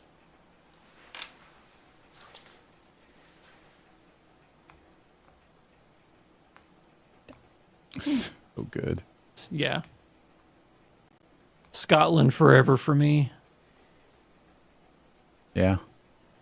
What if they announced the new Bond actor right here? Oh, that would be That would something. that would be insane. I think it would have been leaked if that were the case. That's just one of those pieces of news that is hard to hold tightly onto, you know? Yeah. My wife was mentioning it would have been fun if they announced the new Dorothy casting at the top of the show with Cynthia and Ariana, and they didn't do that either. Dorothy casting for what? Wicked For 2. Wicked 2. Dorothy's in Wicked 2? I think. See, I've never seen the musical, so I don't know who's in it and who's not. Me either. I love that group gun barrel shot. I've seen that before, and it was really cool. Why is Margaret Qualley? She's dancing to. Maybe she's the new Bond. Well, when John Barry breaks out his bass guitar, you got to just go with it. All right, Jonathan, I got your numbers mixed in. You're 5 for 7 right now. Oh, that's not terrible. And the makeup one, admittedly, that was a goof. The whatever animated short, that's always a guess. I never know. Yeah. So I'm okay if Margaret Qualley wants to be a Bond girl. You know what? Is this an early okay with audition for that? Yeah, I I'm would okay be with too. anybody pursuing their dreams in acting. I don't know That's what you're talking about. Oh, who's next? Who's coming out next? Is that Just Selena answers? Gomez? No. Who? What are we doing here? Who This is came where I off the show wall? my pop culture ignorance on music. Yeah, Lisa. It's Lisa. Hi, Lisa. This is No. the part where people are going, "You don't know Lisa?" I'm Yeah. like, "Listen, I've seen The Simpsons for so many years, but I did not realize she was a pop singer." It's always live and let live for these moments. There's other Bond music, guys. got, like- Curbside says, "Sorry, this is just weird." I actually kind of agree. Do-do-do. Slap says, "Show has time for this." Ding.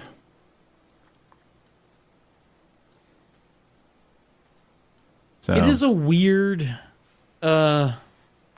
thing to honor James Bond at the Oscars. yeah.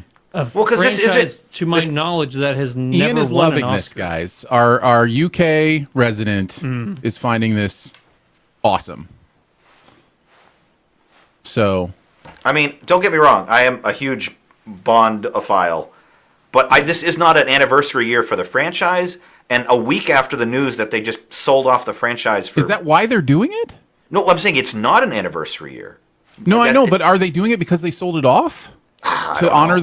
the old people? Maybe that was Amazon's first I decision. don't mean aged people. I mean the people before the previous people. Doja Cat, I've heard of. I haven't. I was about to mispronounce it, so I'm glad you said it first. I think they should have Robbie Williams come out and do the. Yes, as a monkey. I'm going to watch that tonight for the first time. I'm excited to watch Yeah? it. Yeah. I think it's better than people give it credit for. I really liked it. That monkey can sing. Nick says, "Are they doing this as a funeral for Bond because Amazon killed it?" That's probably it, Nick. Good call, Nick. That is... You're not far off, buddy.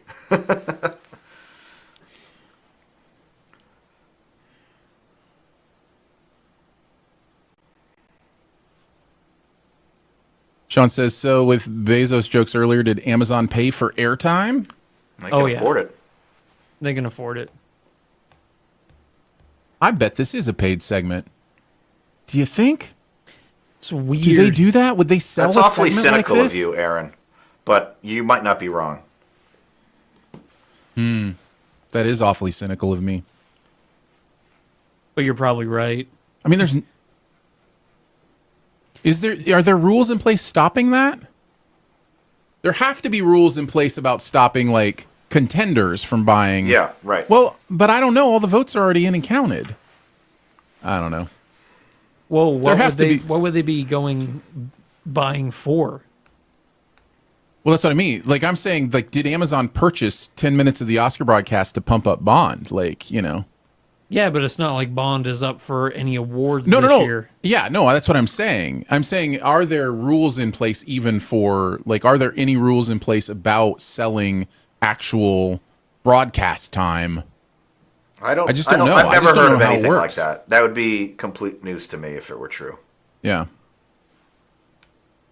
Yeah, that would actually shock me. As cynical as we can be about stuff, I would think there are rules in place. Also, this is such a segment. This would have been in the works weeks ago. Yeah. Oh, at least. They didn't do this because of the announcement from Amazon. Curbside says, waiting for Mike Myers to pop up selling a Pizza Hut and Doritos. Sure.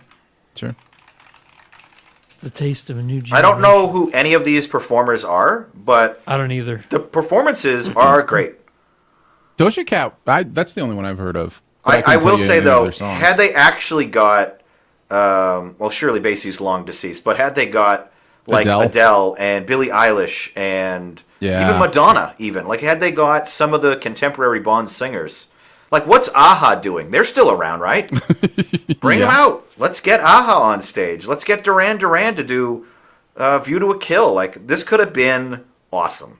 That elevated orchestra rules. I love that design. I thought that was an effect at first. I'm like, is that just a superimposition of where they are elsewhere in the building? I'm like, no, they're actually up there, I think. No, they are.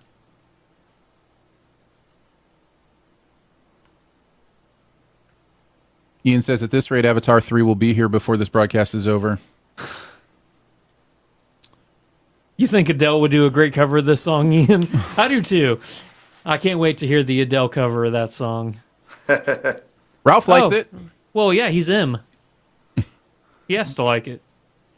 You remember when we were broadcasting live and Eminem came out to do the... I was thinking of that. whenever, our minds. Whenever we this lost happened, our minds. Like, it's out of nowhere. It makes no sense, they were just but I'm honoring here for like original songs from movies. Yeah. And we were both just like, Eminem's got this, greatest of all time or whatever. And all of a sudden this song just starts and it's great. It was great. It was so cool. Remember that one time? It was great. I do remember that. That was so great. Let's see. Chris says, shame they didn't do GoldenEye or Tomorrow Never Dies. Look, we all want to go to bed sometime, Chris. Yeah. Okay? Can't do them all. GoldenEye is, no joke, one of the most terrible songs. One of the best movies and one of the worst songs. GoldenEye is not a good track. When the GoldenEye. Tomorrow Never Dies is also kind of a whatever. The Brosnan films didn't have the best music. All of the Daniel Craig films, however, excellent music. Oh yeah. Slab says next up is editing and supporting actress. That sounds about right. Oh, so we can start getting a heads up on those. Yeah. What did I pick? Where's my line here? Line 34. For editing, I grabbed Honora, and for supporting actress, I had picked Zoe Saldana, which I think is the presumptive frontrunner, although Isabella Rossellini is the dark horse candidate. I see that Chris Baker in first place. Ariana's the dark horse. If anybody's going to beat Zoe, it'll be Ariana. That would be interesting. I don't think it's going to happen, but no, I don't either. It would signify something about Amelia Perez. Yeah. It would mean that Amelia's not winning best song. It would mean it would just be like, oh, everybody's just like not voting for this at all in any category. Yeah, right. But I think for the most part, people are separating Zoe Saldana's performance from their feelings about the movie. Well, she's won everything else, right? Yes. So 62% say Zoe, almost 20% say Ariana, as far as the people who responded in our poll for supporting role. Editing, on the other hand, 56% say Conclave. And then next up is Honora with 19.7%, so almost 20% there as well. Out of curiosity, where are you fellows watching the stream or show? We're watching on YouTube TV. Oh, okay. On the ABC stream. Interesting. I'll tell you when the trailer's over. So... yeah, because I'm a good 6 full seconds behind you guys, and I'm at the sort of all the way to the far end of my feed. They're here, showing so some stuff from the next season of Andor, huh? I see that. All right. I mean, I'm not watching it, but I can see that they're doing that. What? Slab, you never finished Andor. You missed out on probably the second best Star Wars thing ever made. How is that next to Last Jedi? I know. How is that even possible? I've been on this show 50-something times, and I think we have goaded Andrew over his Last Jedi review thoughts, whatever you want to call it, at least half of the time. And what's frustrating, I'm sure, to Andrew is that you're probably in the majority. This is the only room where depends on what room you're in. Yeah. If you're in a room full of critics, you're in the minority. But if you're in a room full of normal Star Wars fans, you might be in the majority. Yeah. Our perfect performer picked Isabella Rossellini in supporting actress, so we could lose our perfect score. But again, if Rossellini wins, we're checking Chris's house for a time machine. Yeah.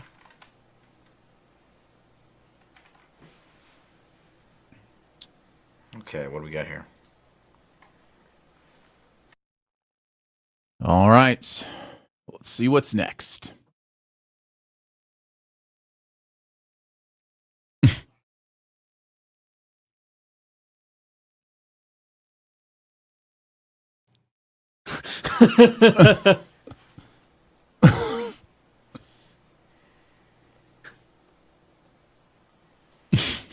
It's amazing.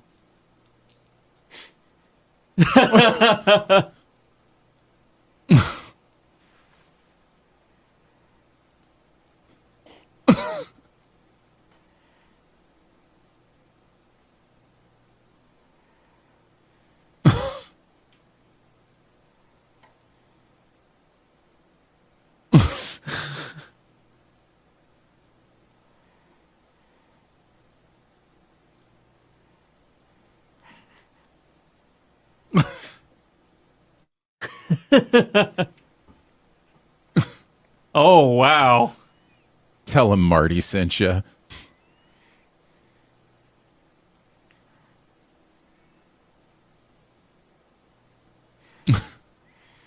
Now this is cinema.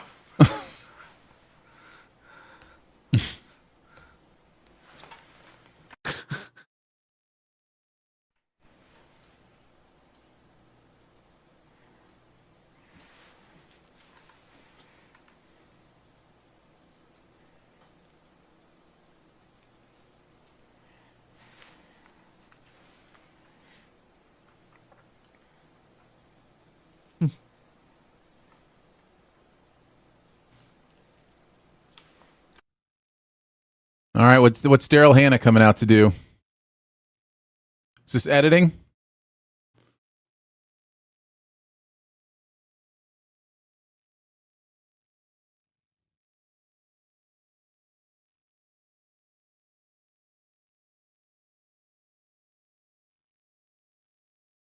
Yep, we're doing editing. Come on, Conclave. If Honora beats Conclave here, that's a decent indicator that it's Honora's night. Yeah, right. But if Conclave wins, doesn't really necessarily mean it's Conclave's night.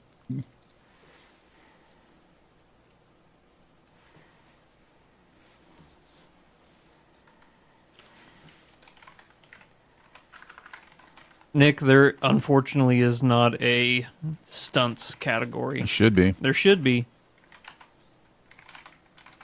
I'm telling you, man, watching this movie again this weekend, it really elevated for me. Did it? Yeah. Which I one? love this movie. Honora. The ending really locked in for me. Yeah. Which was the only part about the movie I wasn't really sure of. This might be my favorite of the nominees, actually. Honora? Nora, yeah. Yeah. Conclave is mine. I do have Still. Conclave higher than Honora, but in my personal rankings, I think I have Conclave at number 3 of the year, Yeah. behind Dune Part 2 and I liked them Saturday all. Night. This was a fun year of like nothing like completely blew me away, but there weren't any Yeah, we obvious were just talking about disappointments. that. Yeah. including Amelia Perez, which I enjoyed. I think better than most people. I think you enjoyed that better than most people, if you enjoyed it. It was my least favorite, but like I still thought it was good, and I would maybe even recommend it. But All right, here we yeah, go. a lot of these are all like 8s and 9s out of 10 for me. Like they were all Honora. All right. I think that might seal the Honora win right there. That might be the indicator. And that's okay. I don't hate that. Not great for my picks, but I don't hate it. Did you have Conclave? Yes. Is it possible that Sean goes 4 for 4 tonight? Not It'll be anymore. Oscars first if he does. No one's ever done it. Not anymore. He already lost screenplay, right? Oh, did he?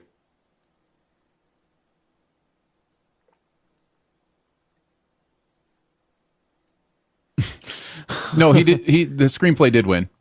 Sorry.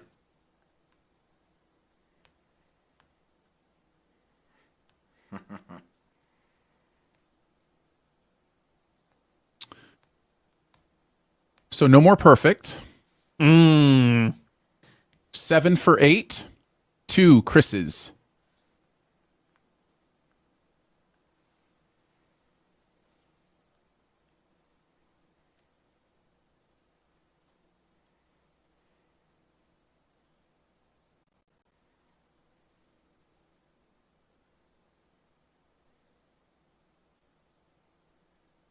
He says, hoping to come back later as best director. All right. Okay, see you again Might be a later, Nora's Sean. night. Yeah. Nobody's ever done 4 for 4. What's his name? Bong Joon-ho won 4 Oscars in a single night for Parasite 6 years ago, but Peter Jackson. the international feature technically went to the country, not him. Oh, I see. So he personally did not win 4, even though he was holding 4 trophies at the end of the night. All Sean right. Baker would be the first to ever do that. He'd win for director, screenplay, editing, and as producer for Best Picture if he wins. All right. Let's see. See how bad the Amelia Perez hate is. If Ariana Grande wins this, that'd be something.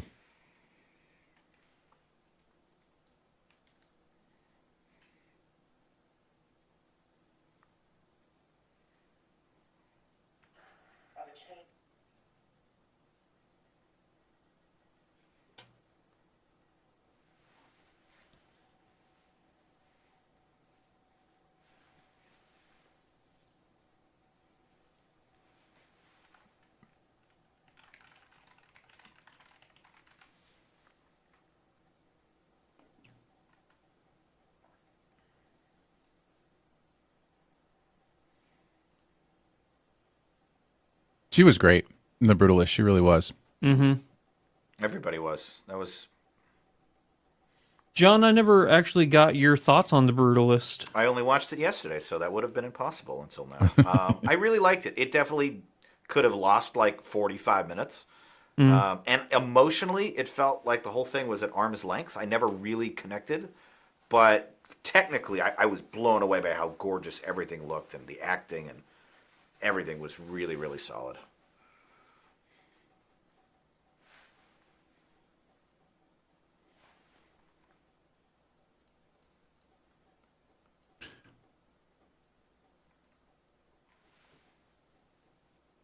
Is she gonna win?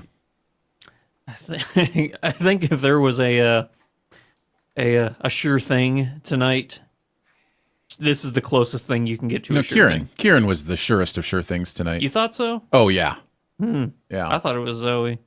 She's probably the second most sure bet of the night. Yeah, Kieran was like 81% on our thing, and then there you go. Oscar-winning actor Zoe Saldana.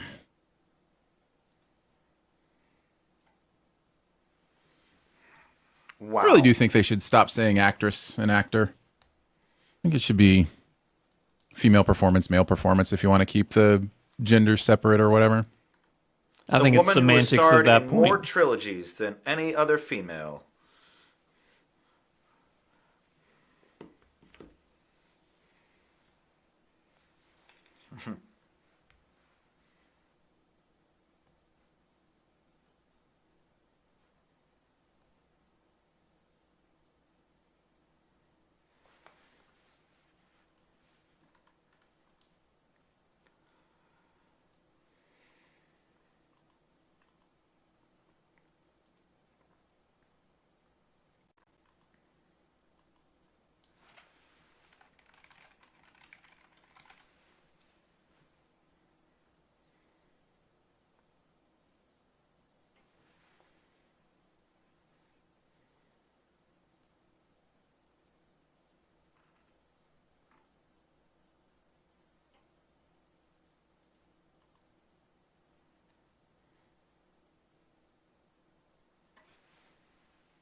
Muy bien.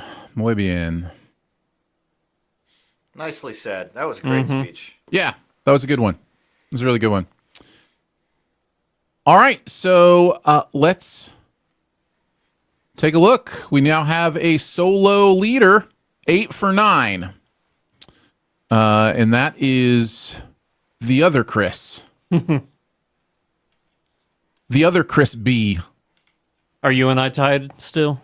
Yes, we are both 6 for 9, I think. And yeah. There are how many within one?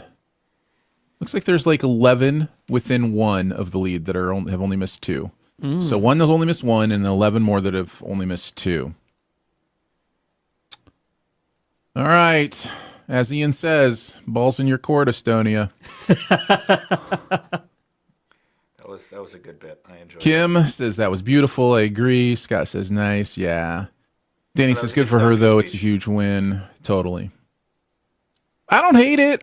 She gives a great performance in that movie. We were kind of discussing this earlier, but I actually don't think she did, but I think she's very oh, talented. that's interesting. Is the one who likes the movie the most. Yeah, I thought Amelia Perez was a watchable, recommendable film, not a great film. But you didn't like her performance? I thought it was kind of showy. It felt a little maudlin and over the top. It felt yeah, but maybe, with the criticism, maybe inauthentic is a better way to describe it. It felt showy. But that's interesting. It isn't a musical, but also like that's an interesting criticism because oftentimes when I feel that way, it can be the mood I'm in, and something just like a little delivery of a word will click me into thinking that way, and then the rest of the performance I just kind of see that way or feel that way. Right. Like it's interesting how human, nature is like that. I'll catch myself sometimes just being like, oh, now that I believe this thing, that narrative influences the way I hear, the rest of it. Because I didn't think she was any more showy than anybody else in that movie or in a musical usually is. I was going to say the whole cast was kind of in that way. And that's maybe just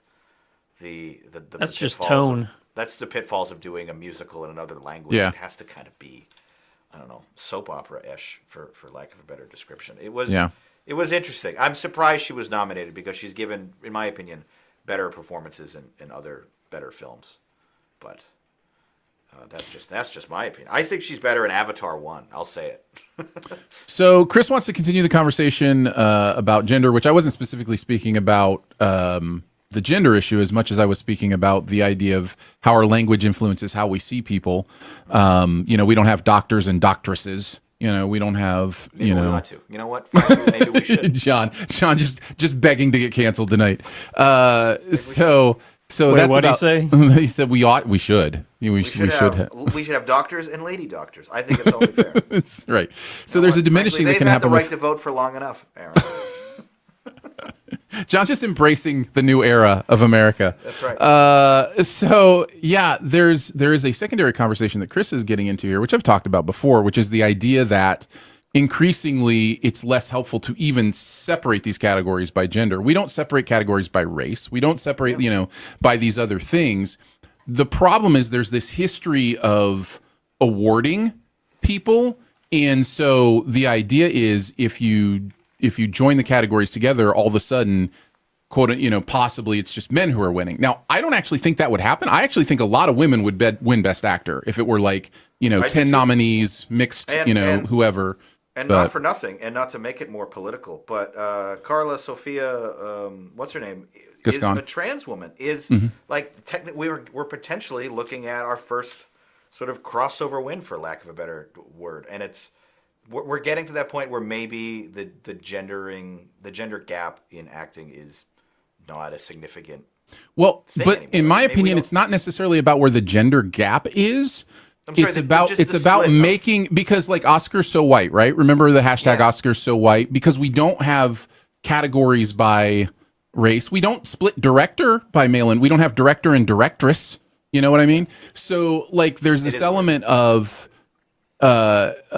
separation that allows for, well, you see it with like animated films. There will never be an animated film to win Best Picture because, you know, it has its own category, you know, kind of thing. It ghettoizes it in some way. So Well, then do we have just half as many winners every year? We only have one supporting and one lead. I think it gives you an opportunity to add some categories that are Breakout desperately star, needed. Yep. stuff like Young that. performer. Yeah. I Those think kind that of would things. be interesting. And historically, Stunts. women do better earlier in their career, and men Yeah. pick up the late stage. Yeah. And I'm pro doubling the nominees. The more nominees, the better. Honor as many people as you can. There's still just one winner. Just, you know, put as many nominees as we want in there. So I don't know. Could be interesting.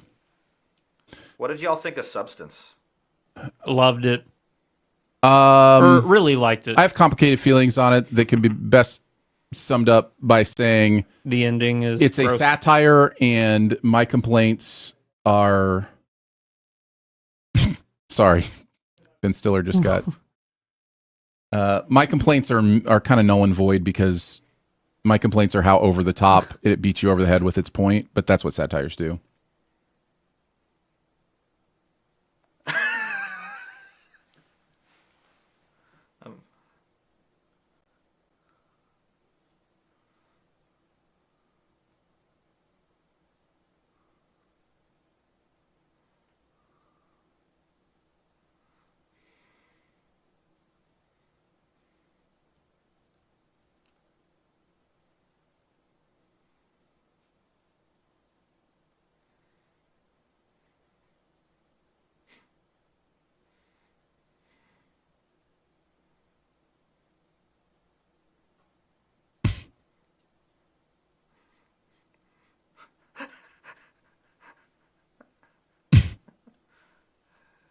That's a good bit. Mm-hmm. I like stuff like this. This is cute. All right, let's look at production design. Our peoples have 60% saying Wicked should win this, or is going to win this, and then Dune Part 2 would be next with like 15%. So, I think I voted for Oh, Dune. look at this time lapse of the conclave. That was cool. Who did I vote for? All right, production.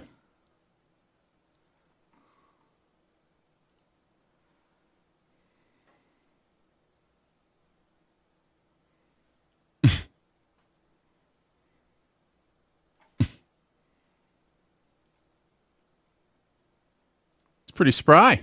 Yeah.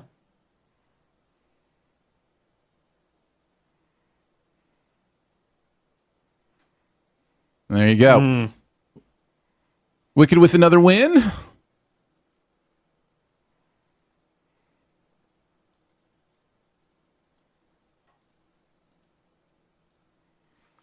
All right. 9 for 10 still for Chris. And now just 6 people who are 1 behind. And then lots of people who are 7 for 10, including 2 people in this room. A lot of first time wins. Oh, did this I pick Oscars. Wicked? Chris, you Oh, were I'm correct sorry. with I that? didn't. I actually didn't check. I was just assuming. Yeah, you did. You picked Wicked. Hey. That was a good mix-up on my part.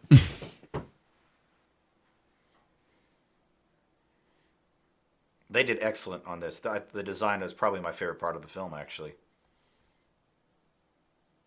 Mine's named Cynthia Erivo.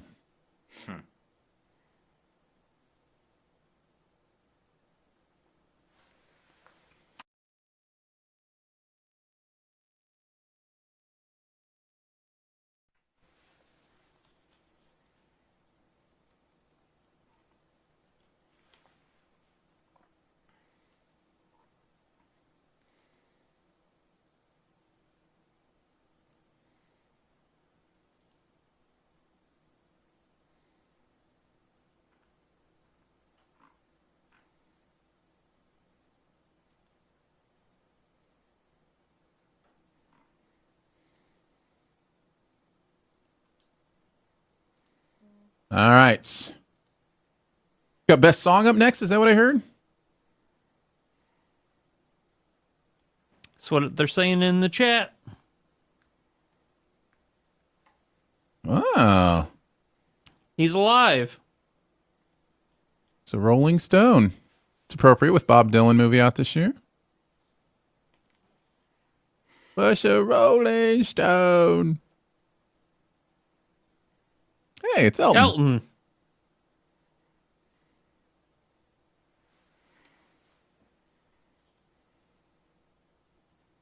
So with song, Diane Warren going to get her first win in 737 nominations. She didn't write for Amelia Perez, did she? No. Then she's not going to win again. You think it's going to be El Mal? Yeah. That tends to be what everybody's saying.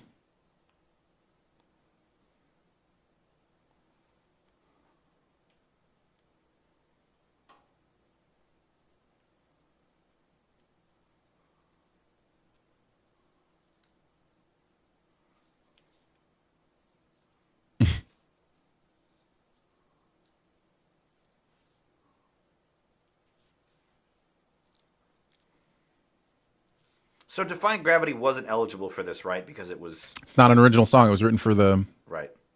play. Yeah, that's too bad.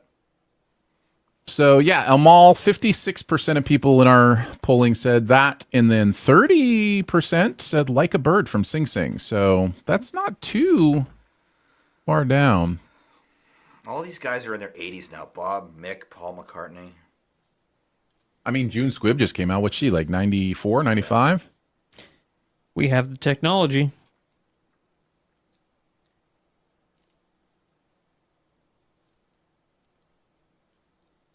Man, I wish 6668 was a better movie. Or 6888.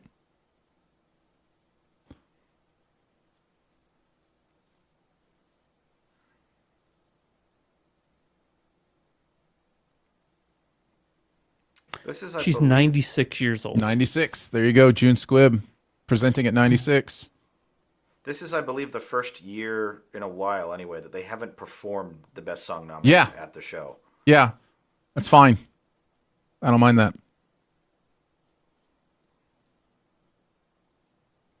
I think it does eat up a lot of time. There's 5 songs, 3 minutes. Either of you guys see the 6888?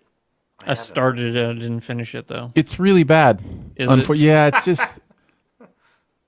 It's just not made well. In my opinion, it's just not made well. And it's because the story's really interesting. Like it's, the story of these women who were relegated, quote unquote, relegated to the post work in the mailroom for the war and the things that they had to do to make sure that the letters got to the people they belonged to. Diane Warren, she runs so hard every year. Like, she sends, like, I have a stack of musical, like, what do you call the what you write the music on? The pages? Yeah, whatever it's called. I have a stack of those with her signature on them because every year she sends one.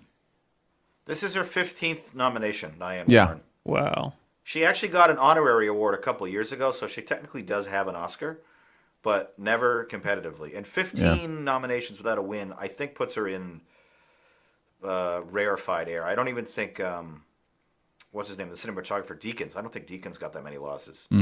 He went like 0 for 11 before finally winning. It's just, there's this thing in my head where like voters are like, I don't really want to vote for Amelia Perez. Let's just give Diane Warren her award. I don't think that's going to happen, but Now, Amelia got, 3 nominations in this category? 2. Okay, just 2. All right. Yeah, but El Mal is the favorite for sure. Mm-hmm.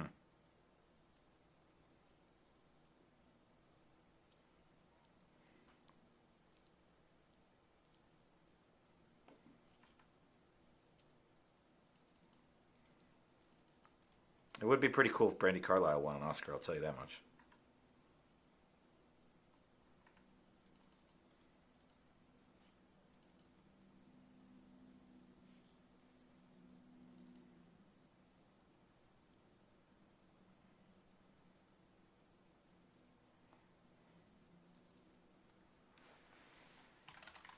All right, we just crossed 2 hours. We're almost halfway. That was the expected answer.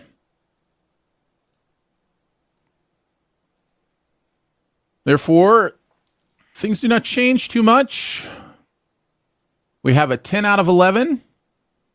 Chris just on fire. Our audience does not like Amelia Paredes. Yeah. And then there's still 6 with 9 out of 11. And then a whole bunch of people with 8.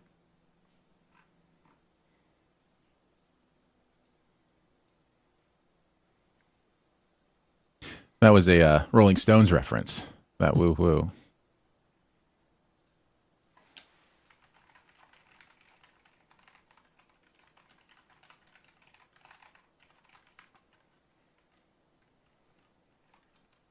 Slab says 8 out of 11, respectable, but not where I wanted to be. Hey, you're with a lot of company with you, including both Andrew and I are with you at 8 out of 11 as well. So Nick says, so we haven't seen Conan for a bit. What if Jay Leno came out and finished the show? Oh my goodness, that's great. Oh my gosh.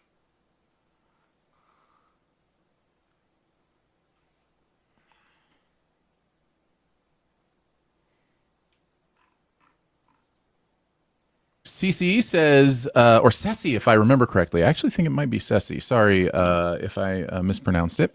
Spanish is such a powerful language for pop music, quote unquote, while having one of the worst Spanish dialogues ever is just laughable. This is what I have heard from native Spanish speakers, is that you can tell it wasn't somebody Spanish who wrote this movie.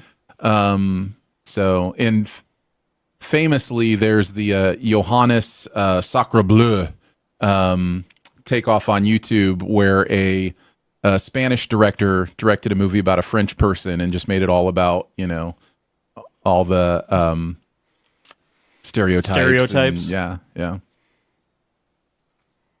Documentaries next. All right.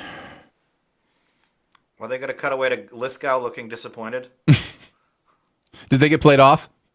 Kind of, yeah. But they were singing, so it kind of worked for them. Documentaries. No clue about shorts.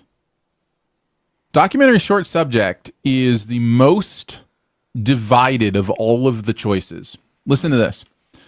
36% said I Am Ready. 32% said The Only Girl in the Orchestra. And then it's 12%, 10%, and 9%. Wow. For the other 3. So 2 kind of front runners according to our people, and then just 3 that are about to say. So this is very evenly divided. As far as documentary feature, over 50% said No Other Land. And then 16% said Porcelain War. So we'll see how that shakes out. I have Black Box Diaries, so it was a total guess. Absolutely no idea what's going to win. If I'm correct, that would kind of vault me into first place. So Jonathan, you're doing good. You're one of those 9 out of 11s. 9/11, right there. There you go. I'll take it. So you're only 1 back right now. But sounds like you may lose one when we get back and do documentaries. We'll see. I haven't seen it. Have you seen it? Any of the nominees? Most of them. These were not ones we got, other than Sugarcane. So how was that? I just added that to my watch list this week. Well, Sugarcane is interesting because it tells the true story that it's almost the same story as Nickel Boys, but in Canada. But it's the documentary, version of that kind of story. It's a really powerful and difficult, subject matter. Yeah. So it would be a painful but important double feature, to watch those 2 movies together. I just watched Nickel Boys this weekend, so I'd be down to watch more. Yeah, Nickel Boys is so good. I paid even more close attention this time through Nickel Boys to when the transitions of perspective happen in that movie, and they are so meaningful. Every time it's meaningful, and it's just brilliant. And without spoiling too much, it really deserves a close watch. Because it has so much to say with what it's doing. They were doing some really clever things there, and it took me a minute. I'm like, oh wait, did we just? Oh, and I had a few moments like that. Yeah.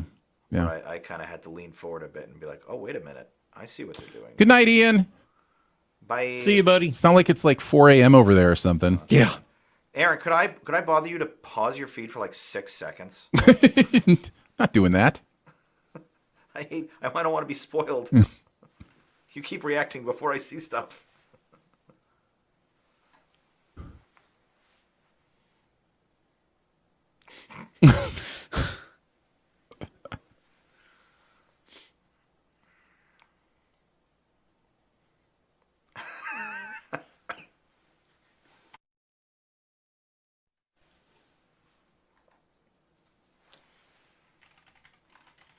I would pause for you, Jonathan. We just didn't, we had everybody sync up with us at the beginning. So, I got you.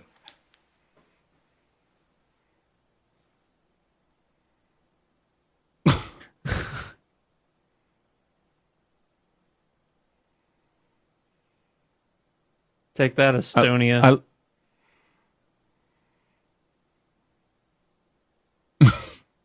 I just love the bow tie. Yeah.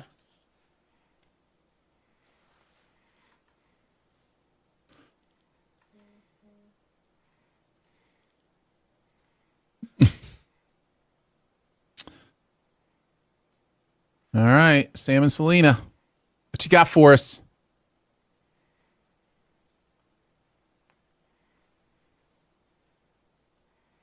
Shaft theme, love it. Mm-hmm. Chef.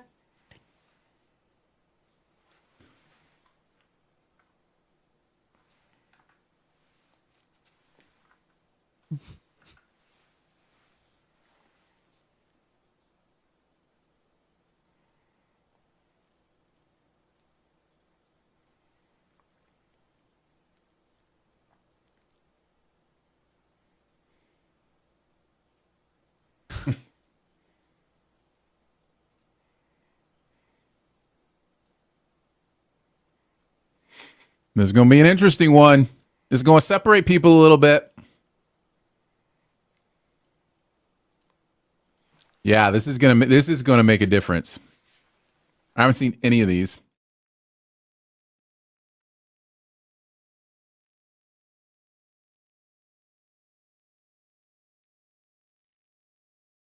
I think that's the one that I picked. It is the one I picked too. But I have no idea what's going to win. Hey, we got it, Andrew. Well, did I pick it? I think that's what I picked. We're back in it, buddy. Woo! I'm not unconvinced that some of these documentary and short film wins go to the title that's the most interesting. Because if you haven't seen them, I think that's how Academy voters go for it. Yeah, it could be. Three People now with 10 for 12.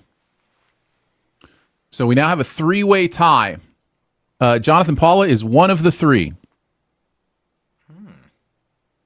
Is he now? Yep. Look at that. John, Foster, and Chris.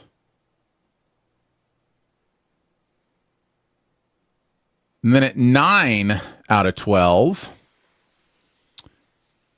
we've got me. Oh, Andrew, I think you are at 8 out of 12. I think you must have missed that. I've only gotten 1 wrong. Is that right? 2 wrong? 2 wrong. You're 10 for 12. Incredible. It's a total guess. The whole. So you're 10 for 12. I'm 9 for 12, and Andrew's 8 for 12. The good news, if you're worried about me, is that I picked Conclave for Best Picture, and that is not happening. So Parasite's going to win.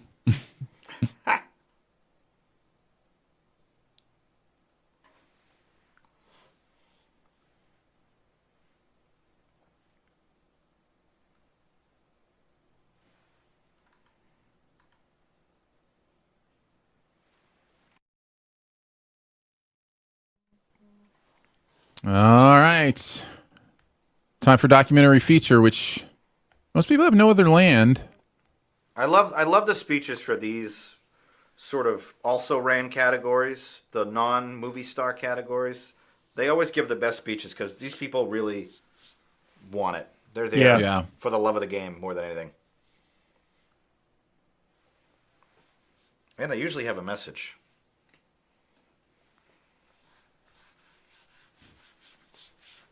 Jonathan, I think you picked No Other Land as well.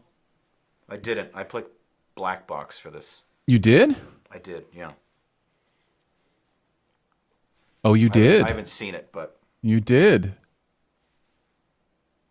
Man, if Black Box wins, whew, you'll be all alone in first place, my friend. Have you seen any of these? And which would you recommend? Haven't. Well, like I said, Sugarcane was the only one I've seen. Okay. And I would recommend it.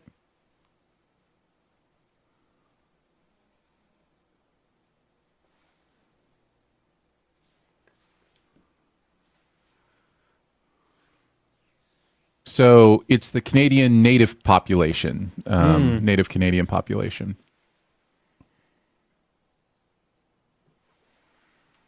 All right.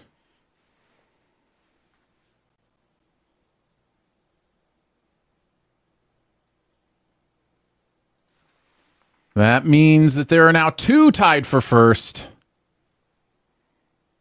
Foster and Chris with 11 for 13. And then several with 10 for 13, including myself. Look at Fix you is in. And Jonathan Paula. clawing all the way up to number 9.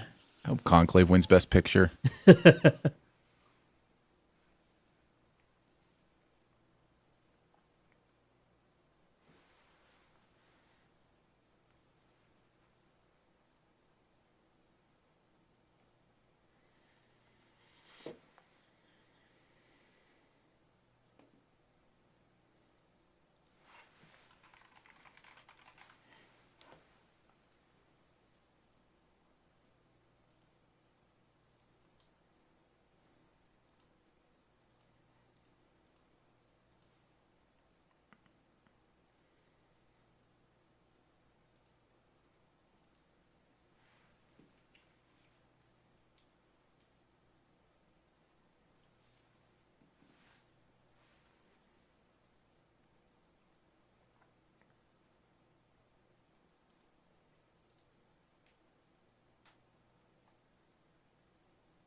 This is powerful. I like this a lot.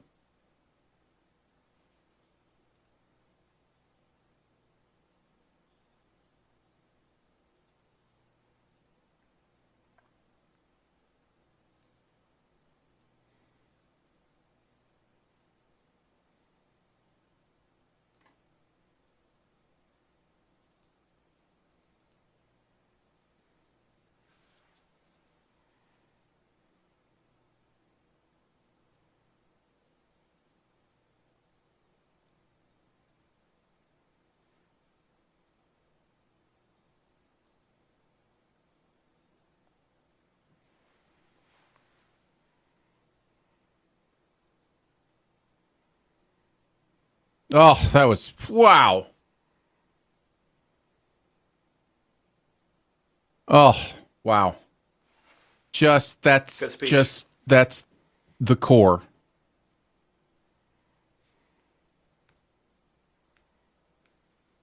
I'll have to check that one out. That speech alone convinced me. Yeah, that was great. Whew. Okay. Yeah, we are. We're over halfway done. 2.5 hours in. John, I know you have to get going. Thank you so much for hanging out with us. Always appreciate your wisdom and wit and your fancy duds. I So. appreciate all of the flattery, however false those lies may be. I will take it. Thank you, sir. Right back at you. And we just like to take this time to announce, indeed, Jonathan has been selected as the new James Bond. Yes. That's why they wow. did I the. wasn't even auditioning, but thank you guys. I really They just thought it was high time that somebody from the Boston area I played think- I James think Bond. You're right. James Bond. I think you're right. I think it's high time an American around the age of 40 plays the role. This is Yeah, yeah. the I chance think that's of a right. lifetime, and Yeah. I hope to disappoint everybody. Yes, yes. I just have on sweatpants under this. This is- Nice. You got your Sandler. yeah. You're Conan up top and Sandler down low. I got it. That's how Bond does it. It's all utility and function. There's no. If he could play Baccarat with sweats on, he would. That's right. I believe That's right. that. That'll be the Amazon era of James Bond. Just he's, Amazing. He's just a bum now. Well, gentlemen, thank you again as always for letting me hang out for a bit here. Of course. I'm gonna go snuggle up in bed with my wife and my dog and watch the remainder of the telecast and Do it. crossing my fingers. We have a nice, clean and exciting end to this. And yeah, if I'm in the running still, what am I in third place right now? I'll be rooting for I'm not usually this well ahead this late in the night.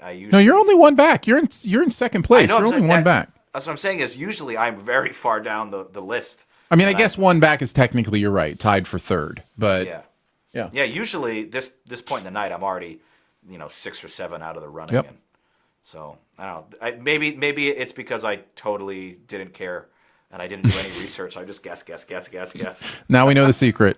That's it. All right. Have a great night, fellas. Have a good one. All right, man. See you, brother. See ya. All right. Finally, he's gone. Yeah. Now we can start talking about him. Start gossiping about him. Like the women on White Lotus. Do you watch White Lotus? I do not. There's a 3-woman friend group, and every time one of the women leaves, the other two just gossip about them. about the one that left or whatever. I was like, yeah, that's a gender stereotype I've never seen before. Hmm. It is funny though, in the White Lotus, because the White Lotus is poking fun at everyone. I hear it's a good show. I guess it's technically poking fun at wealthy Elitists. Yeah, like wealthy people who aren't self-aware. Mm-hmm. So, yeah.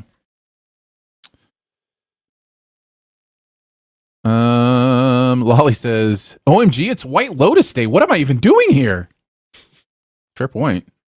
It is White Lotus Day. All right, looks like we're doing sound and visual effects next. And that probably will be a Dune sweep, don't you think? For what? Sound and visual effects? Yeah. Those are a couple more that feel like locks. Yeah.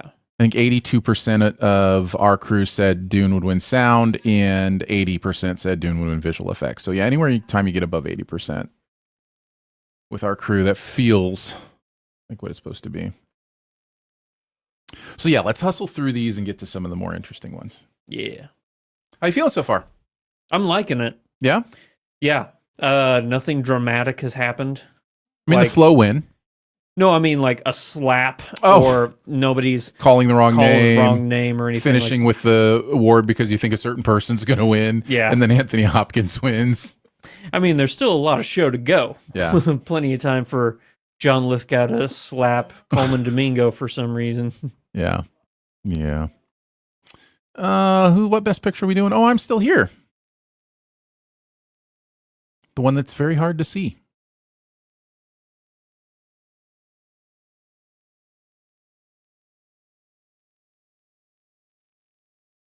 This is a good movie.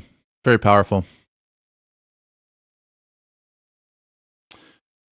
So sometimes, like during award season, because I'm watching so many things, Yeah. I have a little bit of validation because I'll be just watching a bunch of stuff and like I watched I'm Still Here, hadn't heard anything about it or whatever, and I'm like, oh, this is amazing. Like this is one I need to tell people about. Mm-hmm. And then it started getting all like the awards, and I was like, yes, I feel like maybe I know something. That vindication. Yeah. Yeah. I missed this. Who did he call out? I missed it as well. Oh, probably the firefighters. Firefighters, That's yeah. what I would guess. Yeah, the Los Angeles fire crew.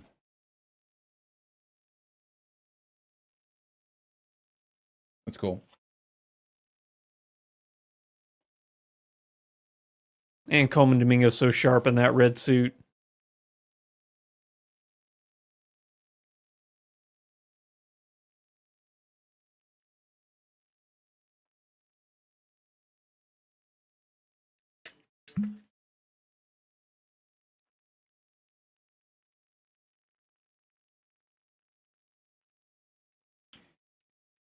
When you get a decent size group of people next to Conan, you really see how tall he is. Yeah. We're the same height, by the way, Conan and I. 6'6". Yep. He may be 6'5", but I thought he was With the 6'6". hair. Yeah.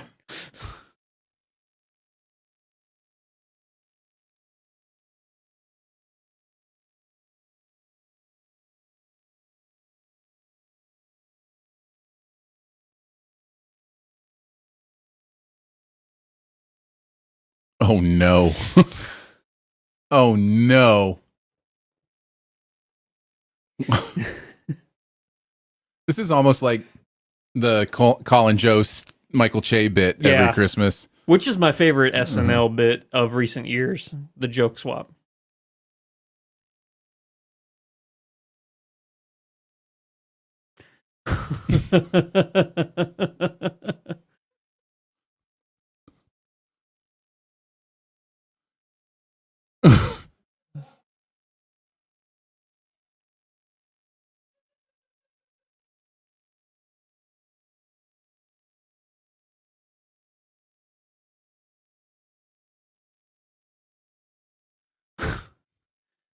Savage.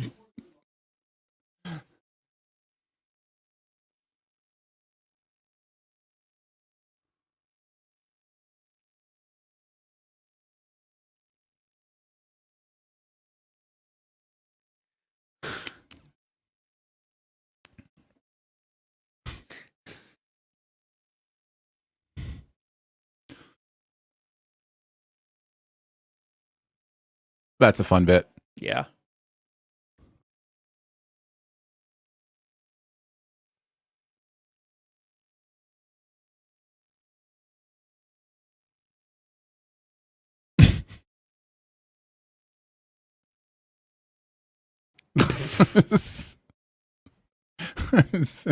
He's really trying for these. That's great. Miles and Miley.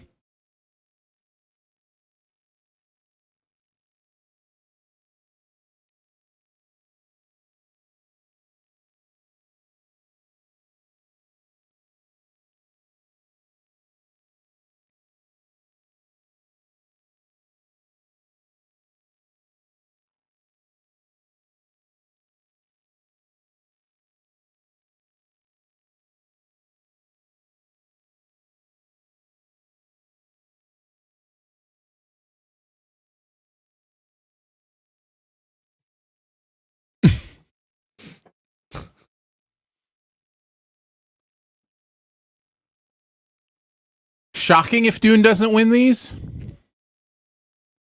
Definitely would be surprising.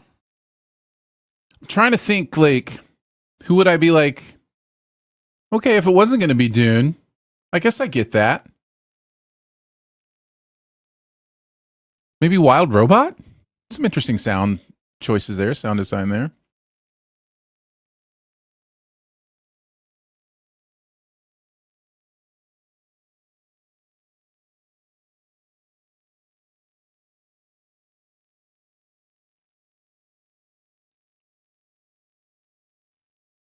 All right.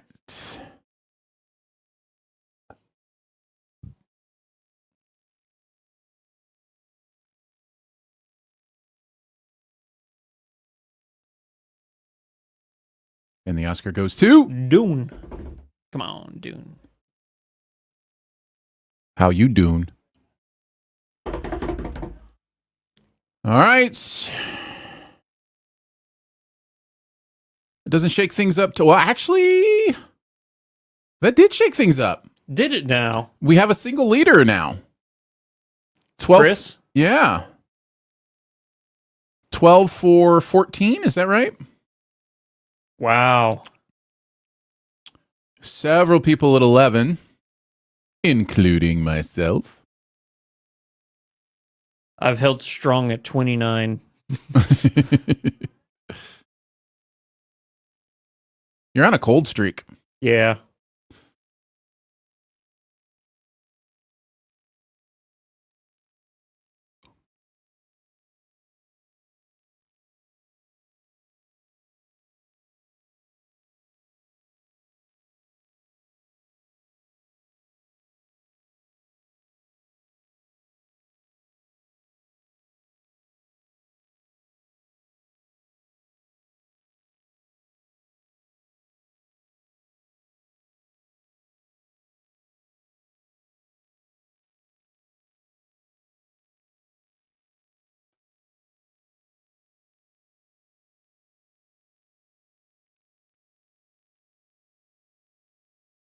He's my favorite. Did he kind of butcher the last name? I didn't sound like he said. I mean, I always butcher it too, and Conan butchered it earlier. Like it's you know, it's one that's easy to get wrong. But it almost sounded like he said Denis Diffanu or something.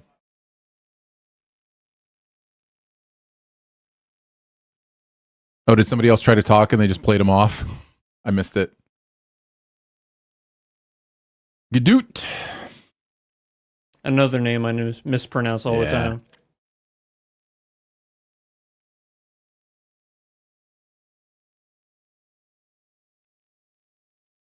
What if it's not Dune? Kingdom of the Planet of the Apes wouldn't be a bad choice here.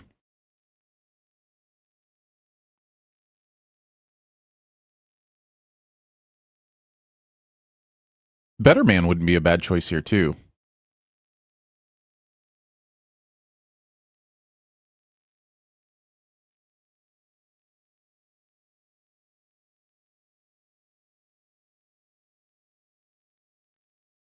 You see, I don't think that Better Man's visual effects are anywhere near what Dune has. Yeah. Or Kingdom. Kingdom. Yeah. I guess it's just kind of cool. Yeah.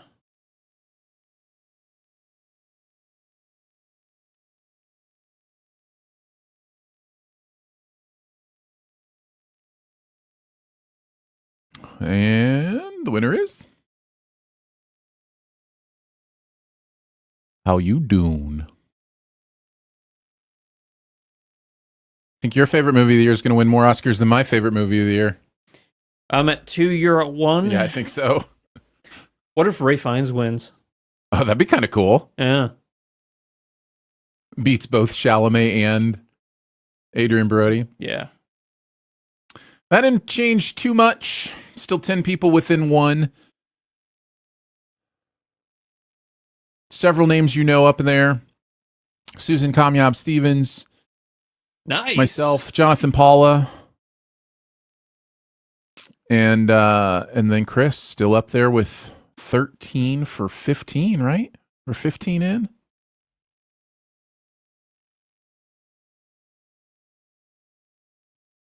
Two, three.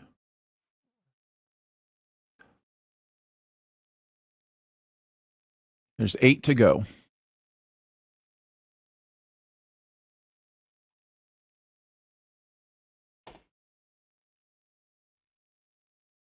Nobody can say his name.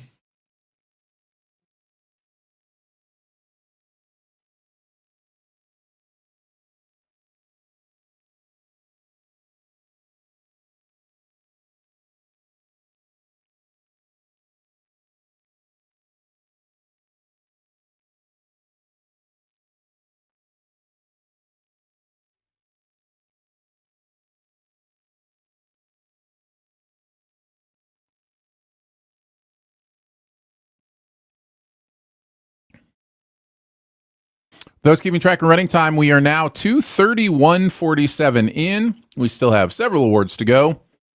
I think it's a safe bet we're heading between 3:30 and 4. Yeah. At least.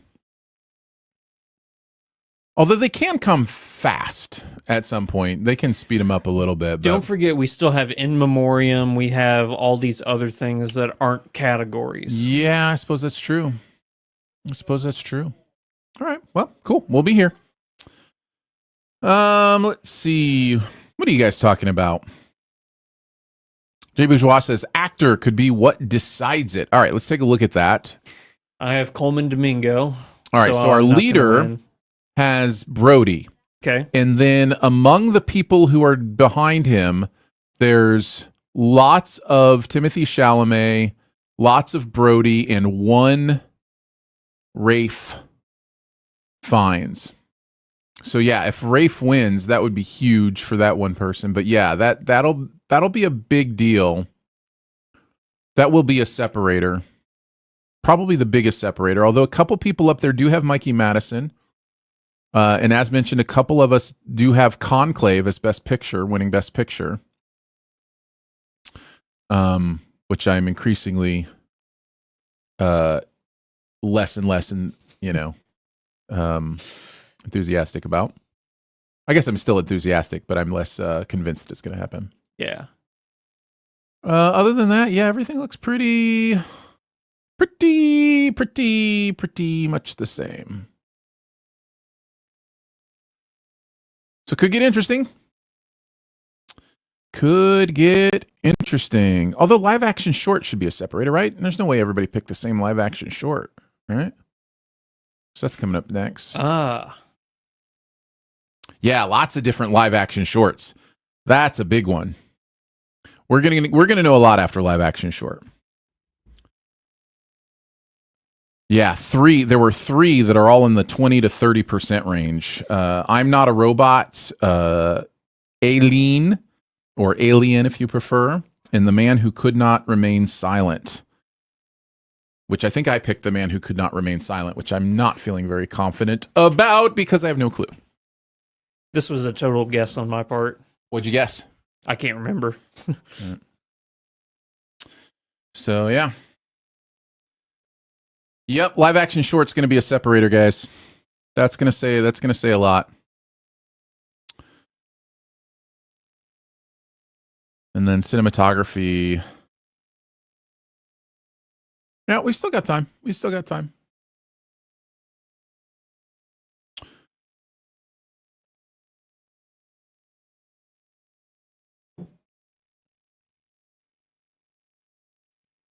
I'm the kind of person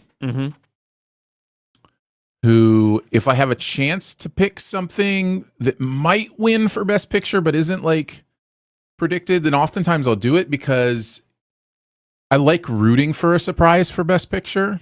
And we've been kind of fortunate the last several years to have lots of Best Picture surprises. Parasite, Coda. Yeah. So that was good.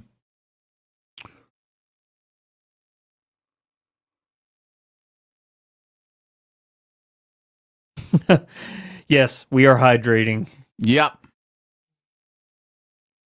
It's one of the first broadcasting classes you take is bladder control. Yeah. All right, who we highlighting now? We just have catheters. Honora.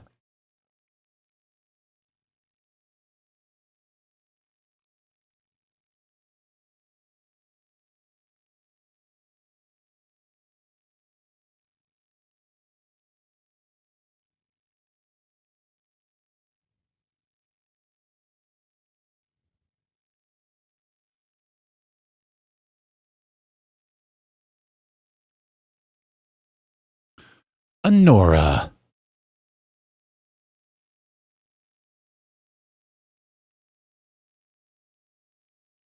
Sterling K. Brown, so good in that new show. One new show. The one where he's protecting the president.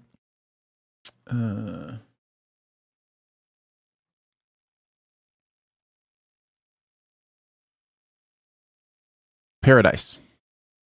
Okay. I'll check it out. Yes, and don't read anything on it. Don't watch any trailers. Just go watch it. I'm just trying to figure out where it's at. It's on Hulu. Hulu. Okay.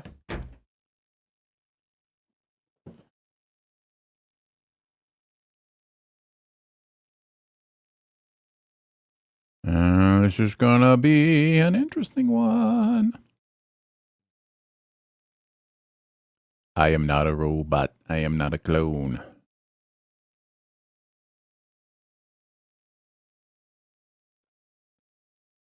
That's what I'm rooting for.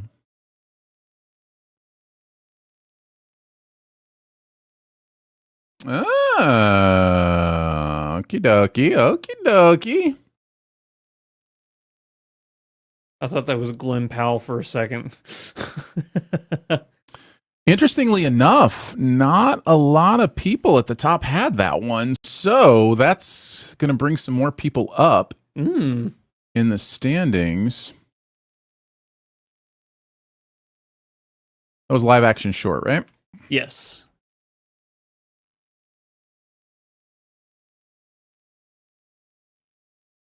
Yeah, it really didn't change much other than now our leader is 13 for 16.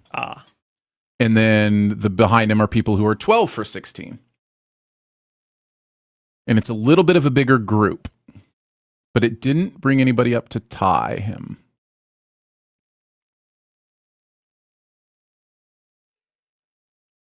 So I'm still a conclave win away.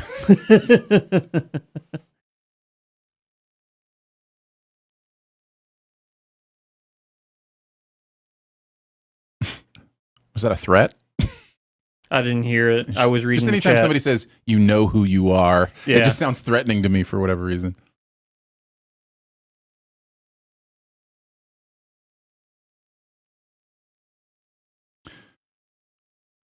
You must not have been paying attention, Chris. I have had several bites of my pizza. He's just good at hiding it. It looks like this. This is what happens.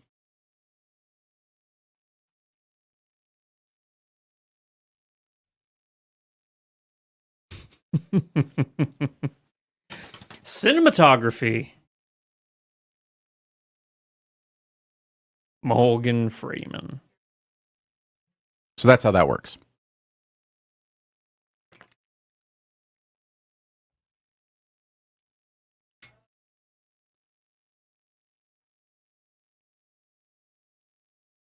Hackman. This is...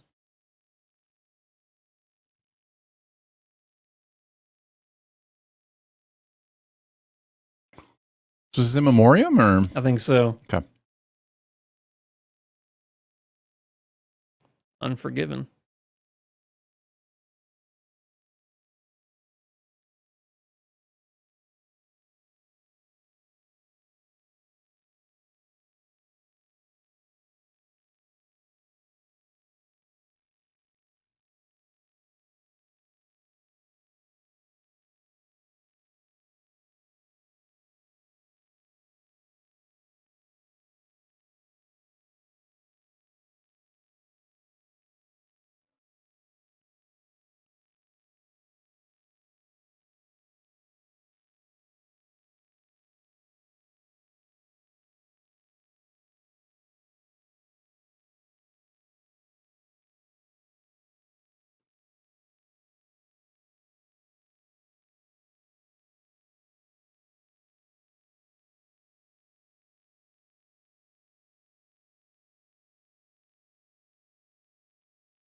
So that might have been an addition. They may have already had this Mm-hmm. in memoriam.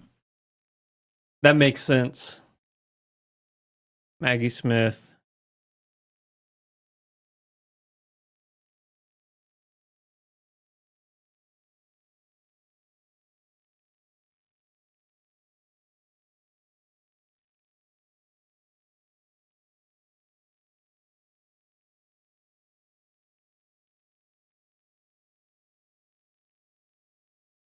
I like that they're showing their work Mm-hmm. behind them.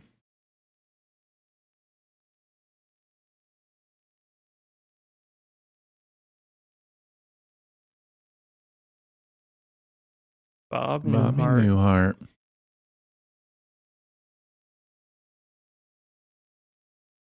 I didn't know Chris Christopherson was a songwriter too. Oh, it's a live choir.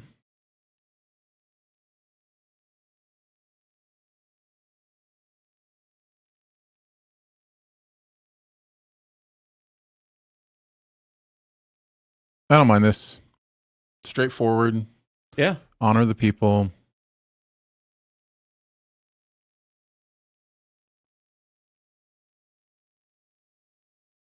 It's got to be an interesting committee that decides, Who gets? who's in the in memoriam. Mm-hmm. Clearly not everybody who ever, Passed has away. been in the academy. Yeah.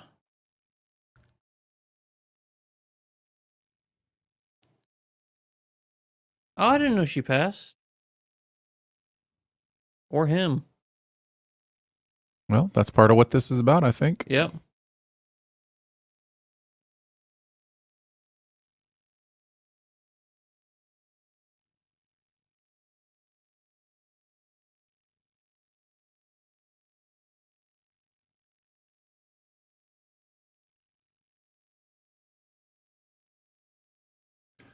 Mortality, man. Frightening. It's big.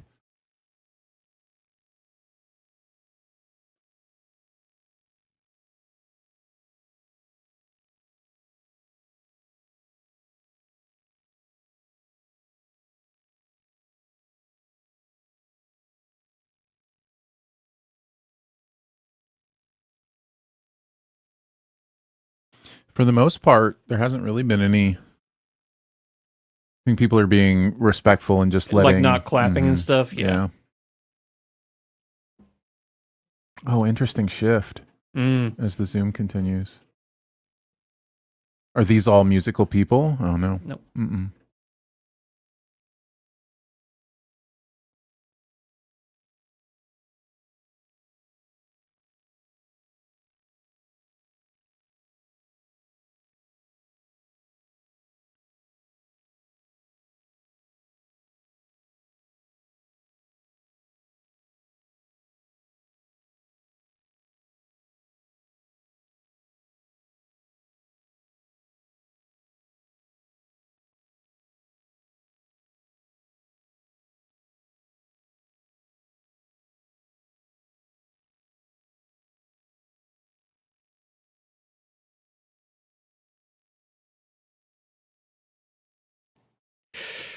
James Earl Jones. Yeah.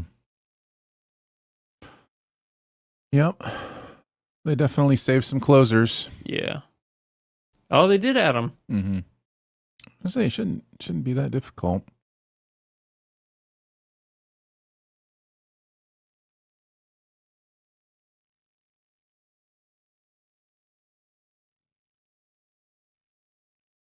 Yeah, the in memoriam's always been interesting because for a few years there, they tried not to give favoritism to like bigger names or whatever. And it denies the reality of the knowledge of the audience. Right.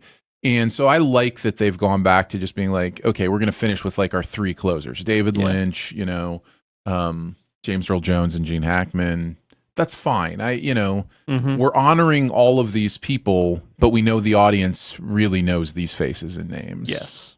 So yeah. It reminded me whenever Billy Crystal came out to do the in memoriam for Robin Williams. Mm-hmm. Remember they? Yeah. Yep. I do. All right. Did we see what's coming up next? We've only got. What do we have left? Scott Karen, what do you actually mean by that? What a terrible year this has been for Who We Lost. I probably just means we've lost a lot of greats. Yeah. We've still got music score. Mm-hmm. We've got international feature, and then we've got cinematography, and then the big the four. big four. So we've got 3 and then the big 4. So 7 left. Yeah. Cool. International feature is interesting because usually when you have a Best Picture nominee that is also an international feature, just like, oh, they're going to win. Well, there are two Best Picture nominees that are nominated for international feature. So, yeah, that'll be interesting. I believe I chose Amelia Perez. I definitely picked I'm Still Here to win.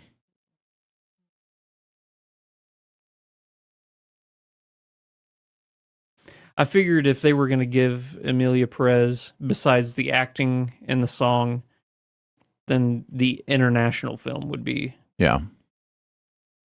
Slab says, in order, cinematography, international film feature, original score, actor, directing, actress, picture. How do you know that, Slab? I was about to ask. Is that listed somewhere? The order they're going in? That's interesting. Well, if we are doing cinematography next, everybody up top has Brutalist winning this. So if Brutalist doesn't win, it could allow some people to sneak upwards. Yeah. Let me see what the percentages are on cinematography.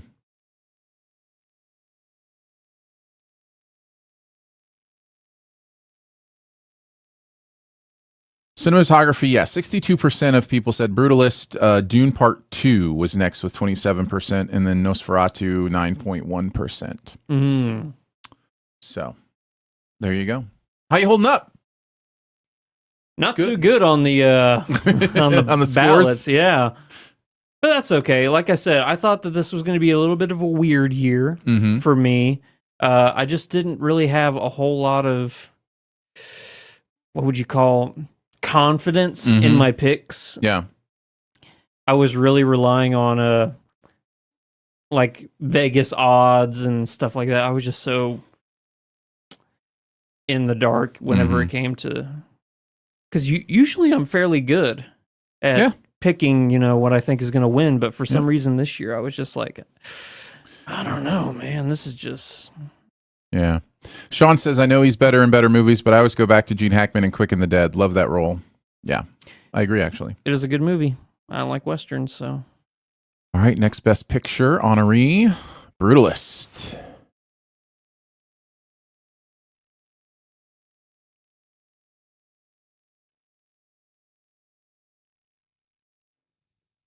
My second favorite score of the year.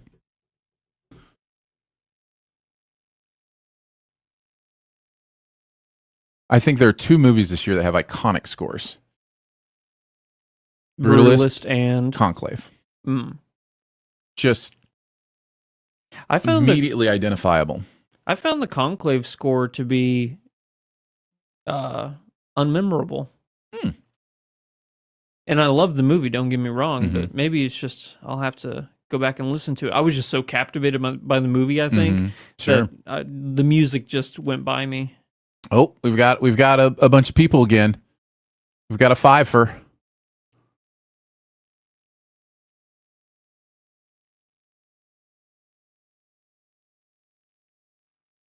So is this like the other one where these are all actors from the movies that are nominated? Mm-hmm. Yeah, I like this.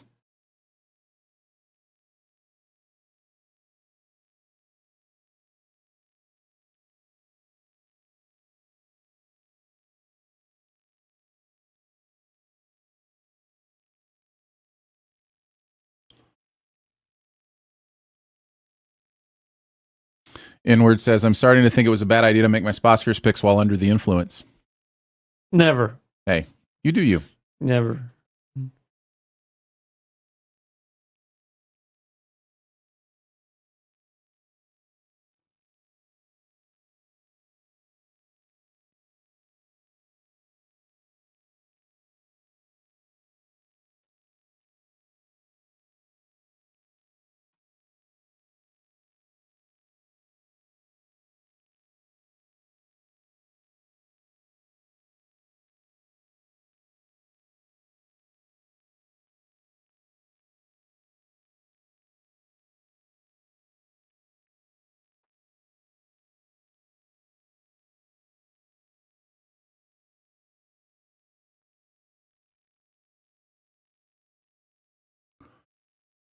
Nick says, I really like the Brutalist score a lot, but Conclave was my favorite. It killed me to vote against it.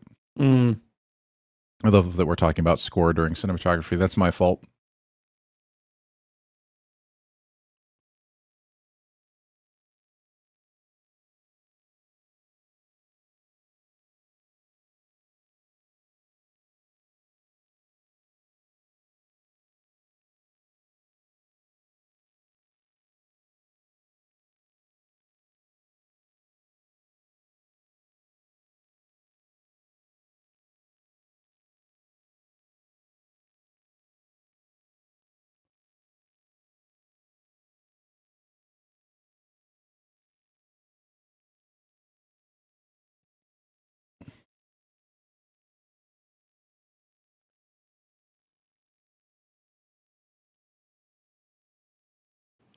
Dave Bautista's really lost a lot of weight.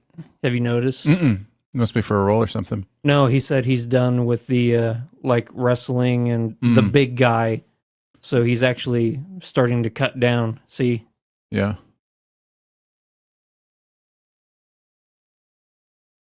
Not worried about keeping that muscle mass up. Exactly.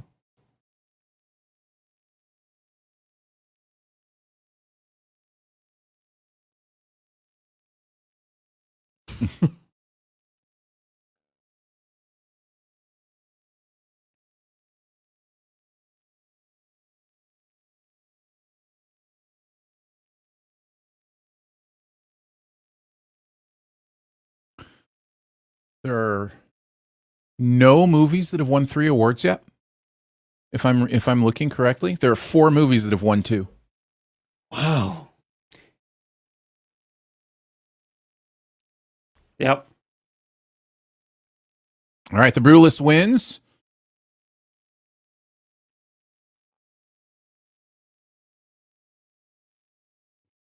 That changes nothing up top, other than everybody up top gets another point.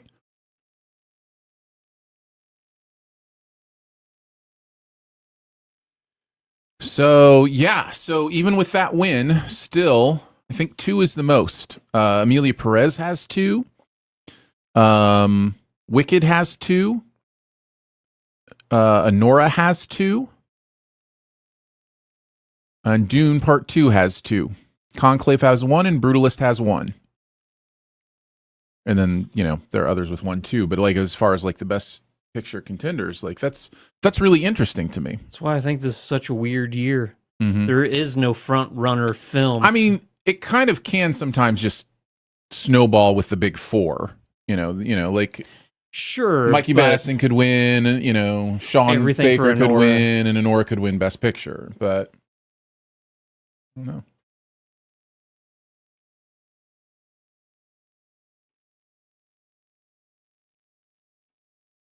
Rafe could win and Conclave could win. It's just, I don't think that's going to happen. Yeah. Or Timothy could win. A lot of unknowns. Yeah. A lot of unknowns. Well, if Timothy and Demi win, there's still none with with more than 2. That would give Substance 2. Mm-hmm. Which I did vote for Demi, so. I think that's the one that most people are voting for.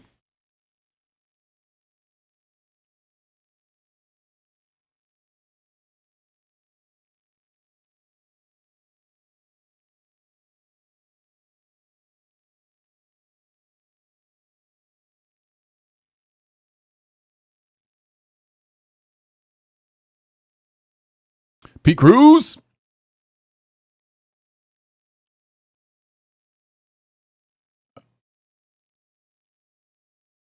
All right, according to Slab, what are we doing now?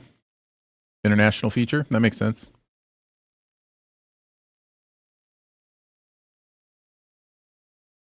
Yep. I'm Still Here has 58% of the votes. And then Amelia Perez after that, which makes sense. This can mix things up a little bit. Somebody up top has Flo, and then I'm Still Here and Amelia Perez are kind of split pretty evenly at the top. So this will do some sorting here. Who is it that has Flo that's up here at the top?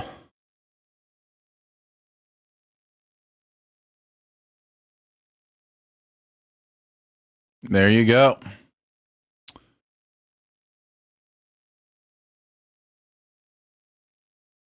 I'm Still Here wins international feature. Congratulations. That mixes things up a little bit. We still have Chris up top with 15. Still up there alone. And then with 14, there are 7 people, one back with 14, including me, holding on hope for that Conclave win. John Paul is still one back as well. Nice. And Susan also still one back. Oh, no. Susan's 2 back now. So is Jonathan. Sorry. They are both 2 back now. And I just keep falling and falling. Andrew is down there somewhere. Yeah.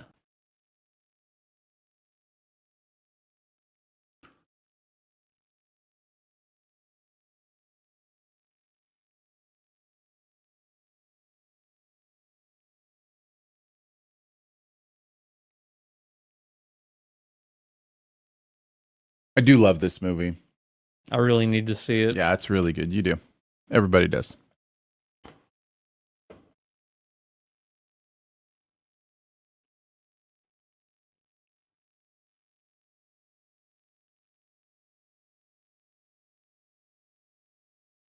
Which movie will be the first movie tonight to win its 3rd Oscar? Honora. At Best Picture? Or for Best Actress? No, she's not going to win. I think Demi Moore's going to win. Mhm. I think that. Well, did you say Substance has 2 right now? No, Substance only has 1 right now. Okay, so Substance is out. And if Adrian Brody wins for Brutalist, that'll be the Brutalist second. Okay. And if Timothy Chalamet wins, that'll be Complete Unknown's first I think it's Honora. for Best Picture. Yeah. Yeah, I don't think we'll have 3 wins until we get to Best Picture. Yeah. How fun is that? That's interesting. Yeah, it's an interesting year. Oh, they're doing a Jaws in memoriam, or? I think they're not in advertising the memoriam, museum. They're advertising the Academy Museum, which is a Oh. great place, by the way.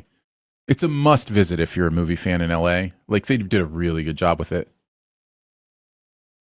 If I were local, every time there was a new exhibit, I'd pay for season passes and just go anytime there was a new exhibit.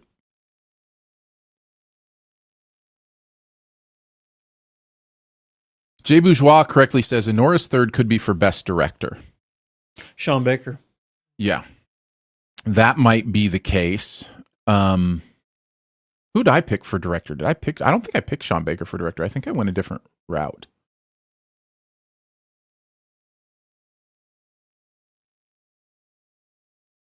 Yeah, I went I took a big swing on director. I went with The Brutalist for Best Director. Did you know? Yeah. That was a mistake. You don't know. You don't know. My 2 biggest swings are coming. They were mistakes.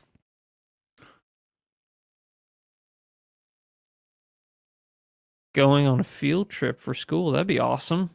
To the museum. Oh, cool.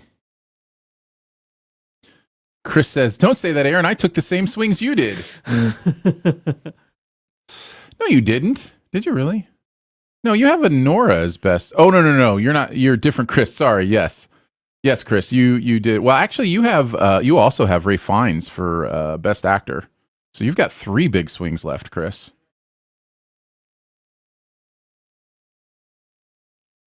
Hey, listen. Big swings hit home runs sometimes. It's working out for you this year. I just have no. I haven't. None of my big swings have happened yet. Well, oh, that's true.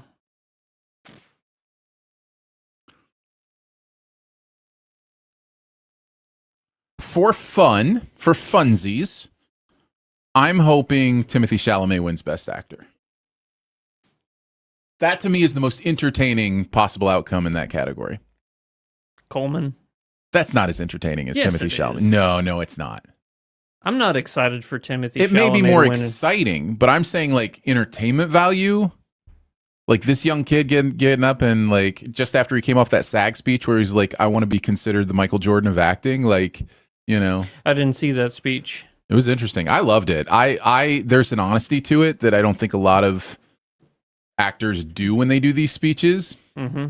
And it didn't feel, I don't know, it didn't feel like ugly to me. It just felt like, look, I want you to Ambitious. know I want this, you know, and I'm not going to lie about it. I want it.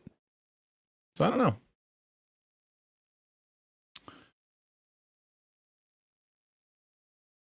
Yeah, Nick says it's hoping Coleman Domingo because he'll be so excited. You're not wrong. No, yeah, I take it back. That would be very entertaining as well. Yeah, you're right, Andrew. I know.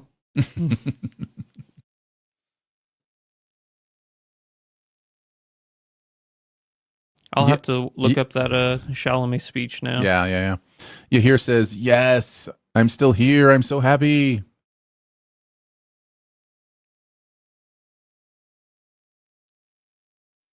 Applicon says, favorite Chalamet performance of 2024? I mean, it's I'm Still Here. It's Dune. He's better than I'm Still Here. He's great in both of them, but like as far as a performance goes, he's definitely doing more work in Complete Unknown. I think I said I'm Still Here. Maybe it's the fact that Let's ask the expert. It's Lo! Hey! I was back there long enough that I was like, I don't know if they know I'm here. How you doing, Lo? Good. How are you? You enjoying the awards? No, I was driving all day. I have no idea what's happening. I Okay. I opened up I'm on like Oscars.com, like looking like, okay, who won? I have the Sposcars spreadsheet opened. Mm-hmm. I'm like, all right, I'm kind of middle-ish of the pack. Yeah. Not your year. But I have won before, so Yes, you have. You've got to win. We're dealing with a champion here, folks. Yeah. Champion. Conan's back out there. He has been a very Great host. Absent host. Long form content.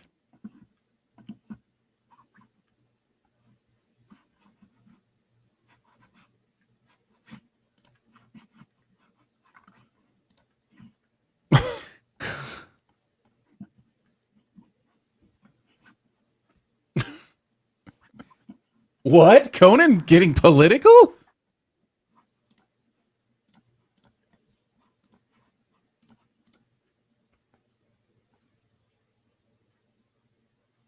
Mark Hamill, come on down. Love that guy.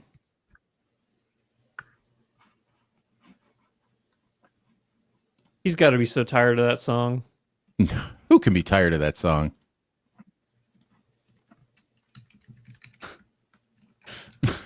I guess you're right. Yeah. All right, we're doing score. Yep. I don't even remember who I voted for anything. I'm a mess.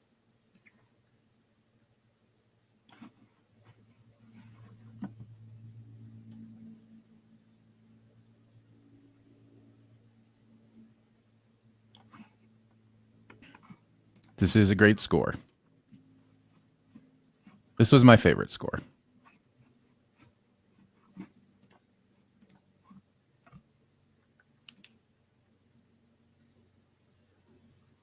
Why can't I find score on the sheet here? It's R. Oh, it's music original score. That's why I was looking. So yeah, 56% of people have The Brutalist, 22% have Wicked, Conclave at 13%, and Wild Robot at 8%.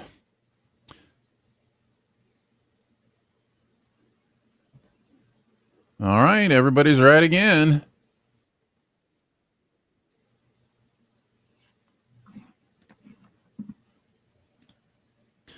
See if that shakes anything up a little bit. A little bit of change there. Still a sole leader, though. Chris still our leader with 16. Now there are only 5. Only 5 people, one behind at 15. I am still one of them. Look at you. Come on, Conclave. It'll never happen. I need Conclave and I need Brutalist to win Best Director.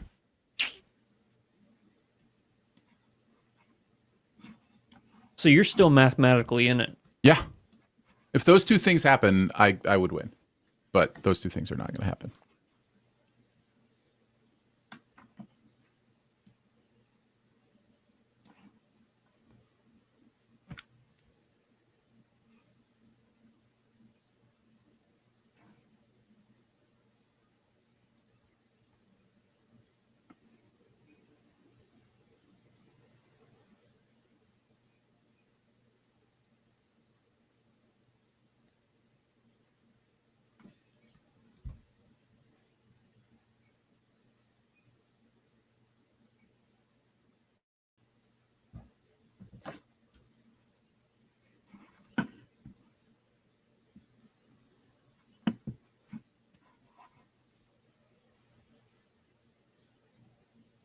He's so nervous. I was gonna say he's so very nervous. Well, it's a big deal, you know. What? Just another day, you know.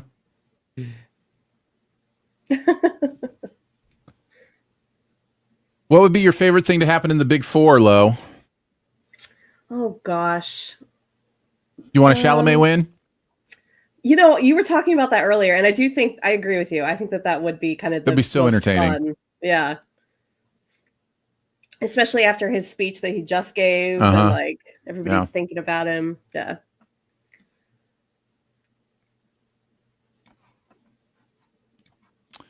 Even though I didn't have the guts to pick him, I think the Ray Fiennes win would be fun too. But Yeah. just because he was so good. Mm-hmm.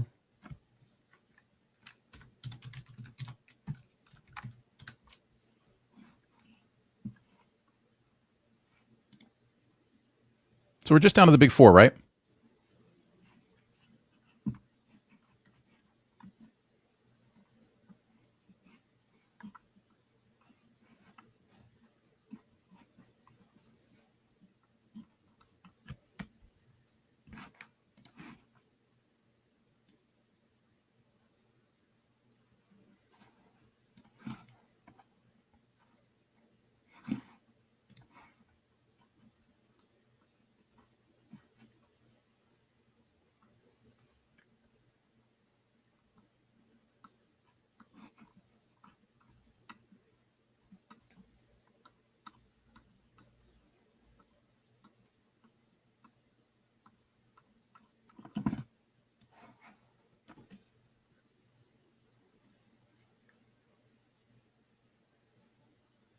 So a little Quincy Jones breakout.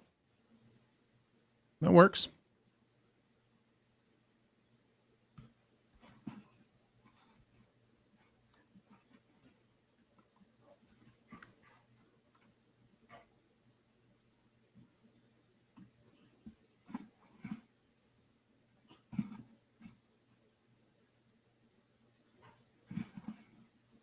There was a Spielberg documentary this year.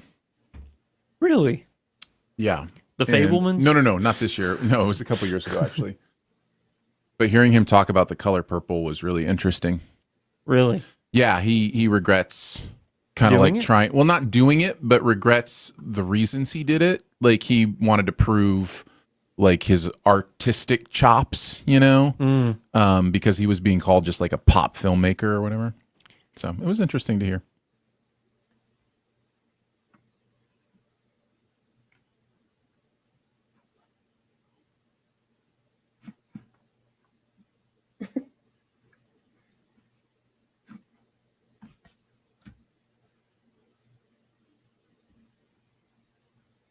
Oh, Oh.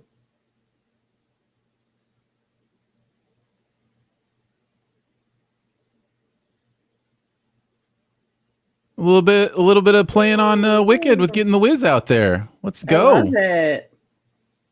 Anytime we get a bit more musical theater in the Oscars, I'm Ease here for on it. down the road.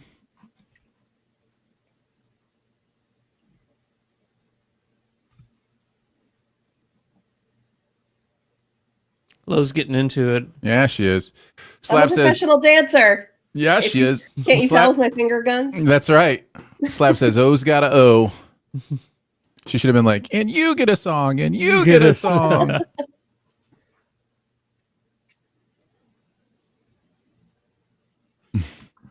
Jay Bourgeois is like, more breakouts to help my tiebreaker. we could look at everybody that's up top and kind of see like where people's tiebreakers are. Looks like the longest up there is 412. Somebody has. Wow. Shortest, like 315, which we may already almost be there. Yeah, we're at 312 right now, guys. We still have the Big Four to go. So.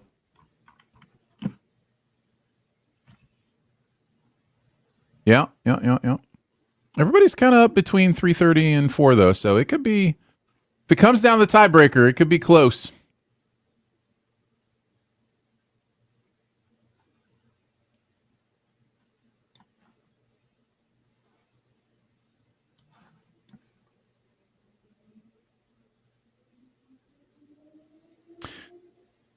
I guess Conclave still has a chance because my reasoning still stands. My reasoning was with a ranked choice ballot, it's going to be at a lot of 2 and 3 spots, and so in a lot of 1 spots too. Whereas Brutalis and Honor, I think, will be down on some people's ballots quite a bit lower. So that doesn't change. Like the other awards, they aren't ranked choice. It's just Best Picture that's ranked choice. So we'll see. Were there ever years that we did more points for the big 4? I don't think so. I'm trying to think. I don't think we maybe. It sounds familiar, but it Yeah. would have been super early It must have been. because I don't remember doing that.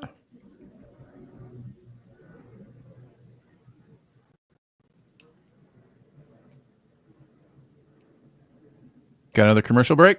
That was fun. Yep. That was fun.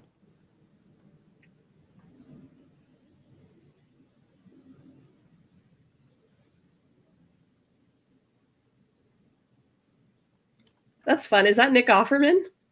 Yeah, he's been doing the Yeah. announcing tonight. That's awesome. There was even a breakout bit with him and Conan. Oh, fun. Man, I So was driving. lots of fun stuff. Yeah. I would recommend either like searching clips on YouTube or Yeah. going back and watching it or something because I'll probably rewatch most of it. yeah, there's a lot of fun stuff. First thing I asked the chat when I walked in the door was, "Were there any slaps? Did anybody wrong movies get called?" Nope. Nothing Nothing that big. Not yet. exciting. Not yet. The night is young or middle-aged. Yeah. The night is not young. Yeah, the night is not finished.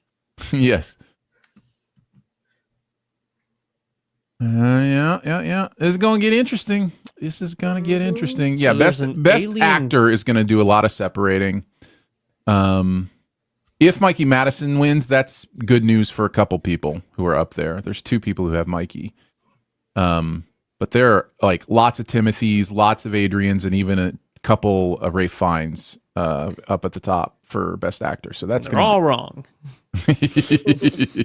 gonna be Coleman. It's gonna be Coleman. Andrew's confident. Feel it in my bones, people. That'd be a great call if it's true. So yeah, there's going to be some separation going to be happening here real soon. Director, am I the only one who went rogue on director? No, there's 2 of us. No, 3. 3 of us up there that went rogue on director. So, yep. Yeah, if Brady Corbet wins director, things get really interesting. Because then I would be tied for first. And then the conclave win would either put me up top or the loss would drop me out.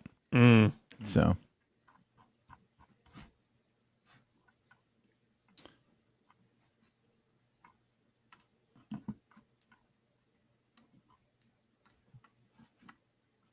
Slab says, I've got a presentation in the morning. I'd love for this to end in 5 minutes. Nope. Sorry. I've been up since 4 a.m., so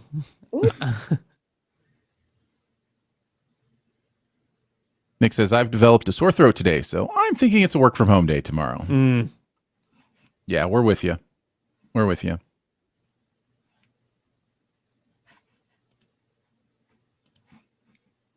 Kim says Coleman is loving this during the ease on down the road. He was. He's fun. Being in the room at Critics' Choice this year, I noticed him and Adrian Brody worked the room better than anybody else there. Like they were like up at breaks, gregarious with everybody, like always walking around, always smiling, always having a good time. Like I like that. I like when people are just kind of enjoying it, you know? yeah. I'm trying to remember. All right, what do we got now? Best Picture nominee for Conclave.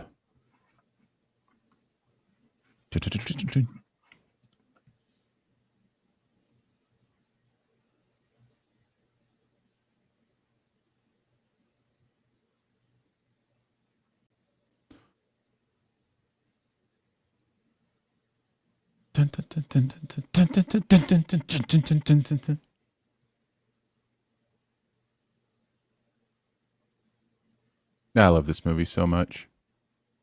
It's so good. It is so good. And especially him. Yeah. I mean, he doesn't carry the movie on his shoulders by any stretch of the imagination. There's Stanley Tucci's doing great work. Yep. The list goes on. Yeah. But really, it's just a well-rounded movie. So good.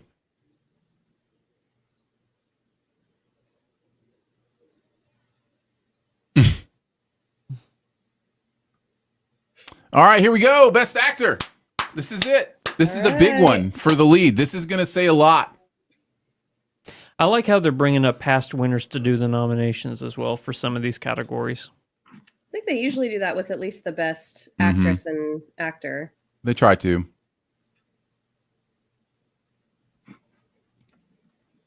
This is going to be a separator. Coleman.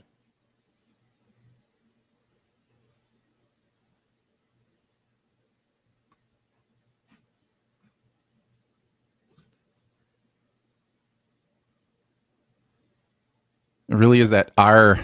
Yep. Yeah, card. Marvel. Discard. All right, that's what most people chose. Probably the most boring result, but still good for Adrian. Second win, right? That would be his second. Second for the pianist. Mm-hmm. The same role, as many people have pointed out.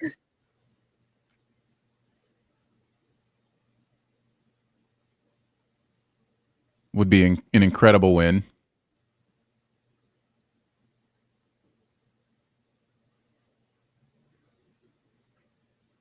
See, I always felt that he was just doing an impression. No, Like- he's so good. Such good delivery.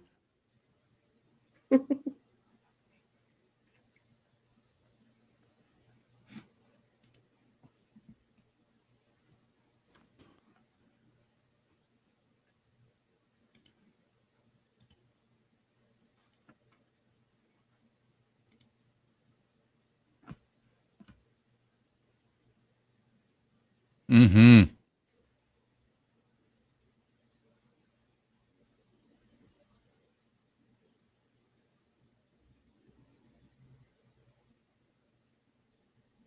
It's interesting the scenes they pick. Mm.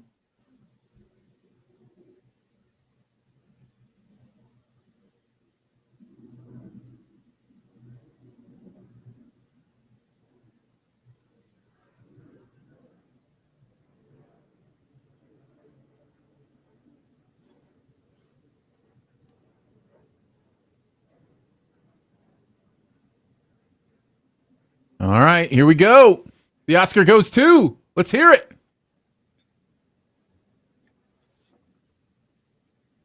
Yeah, yeah. All right, we went chalk on that. Yep. It's still going to separate a little bit.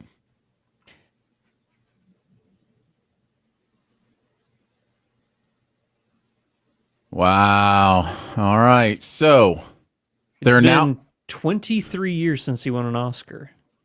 Yeah, that's cool. So Chris is still ahead with 17. There are now only 2 people with 16. I am one of them. So it still comes down to director. Y'all, I went from 22nd place to 18th. Nice. Very well done. Saying. You're in that 15 crew, Yep. which is technically tied for 4th low, if you want to get technical about it. Only if you're counting both the 16s at second and third. Yes, Okay. They're not tied for second. they are tied for 2nd. So that would And be then- tied for third. No, be tied for 4th. That's how it works. 17, 16. Listen, I have 15? run many tournaments. I understand how ties work. Okay. So there's one person in first, there's 2 people tied for 2nd, and then there's a bunch of people tied for 4th. So they just take away the third. Correct. Interesting.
Too late. Sorry.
I don't like that they're shouting out at him Yeah. for people to.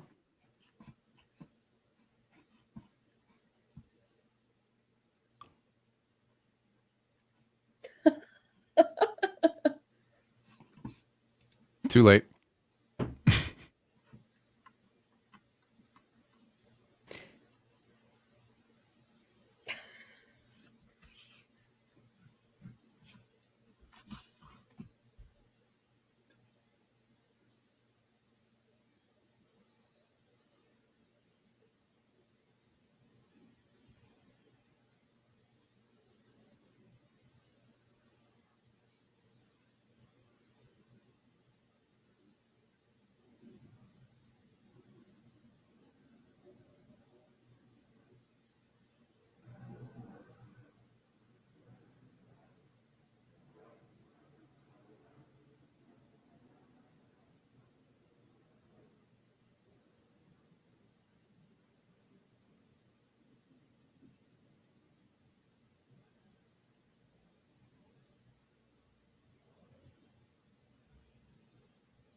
So what was longer, the brutalist or that speech? I got to tell you, I'm happy for him.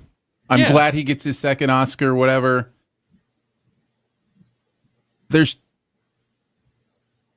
move on. Let's move on. I didn't like that speech. I liked parts of it. I liked what he said during parts of it. Yeah. But it was, I don't know. It was the definition of self-absorbed, long-winded, like, I'm the most important person here. Let me talk for an hour. That struck me the wrong way. Happy for him. Yeah. Genuinely.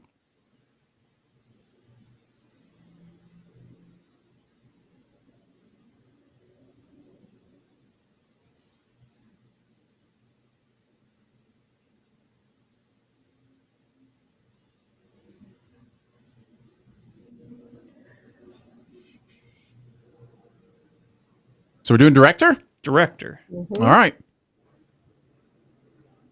Guys, listen, if Brady Corbet wins this, I'm going to give a 20-minute speech. And every time I'm going to be like, okay, I'm going to finish up. And then I'm going to go 5 more minutes. I swear it won't be egregious. It won't be egregious.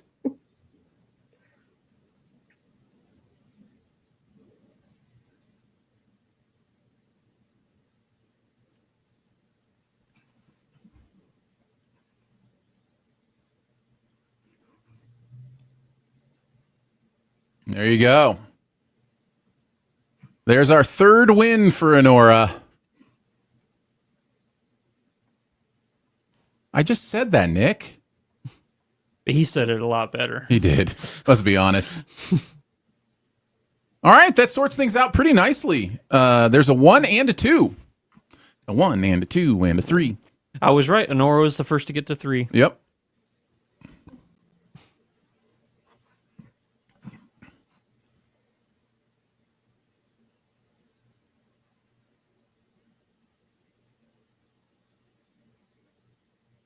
She was great in Once Upon a Time in Hollywood.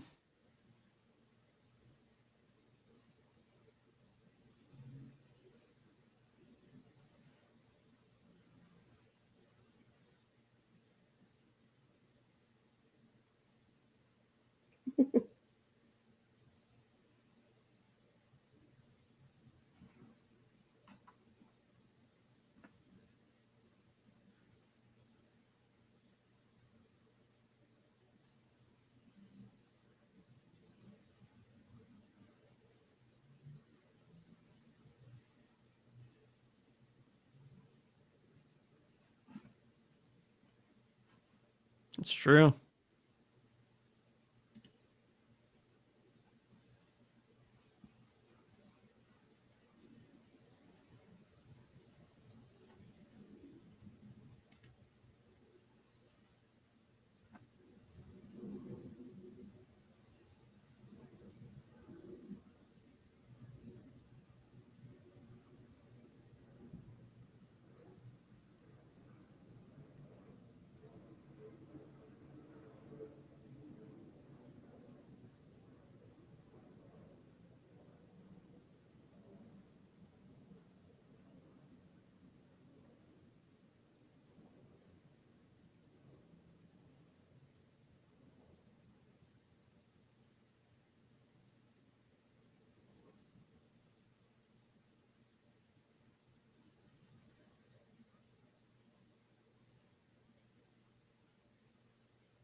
That's how you do it. Yeah. That was That's lovely. that's how you do it. Even if you have to Yeah. read it, you know? Yeah. Like it feels genuine from the heart. It doesn't, I don't know. I had a different read, you know, on that one than the previous one. So Nick says, stop putting movies on streaming 45 days later. You're right. Yeah. Day and date. Put them out at the same time. Oh wait, is that not what he meant? I'm sorry, I'm confused.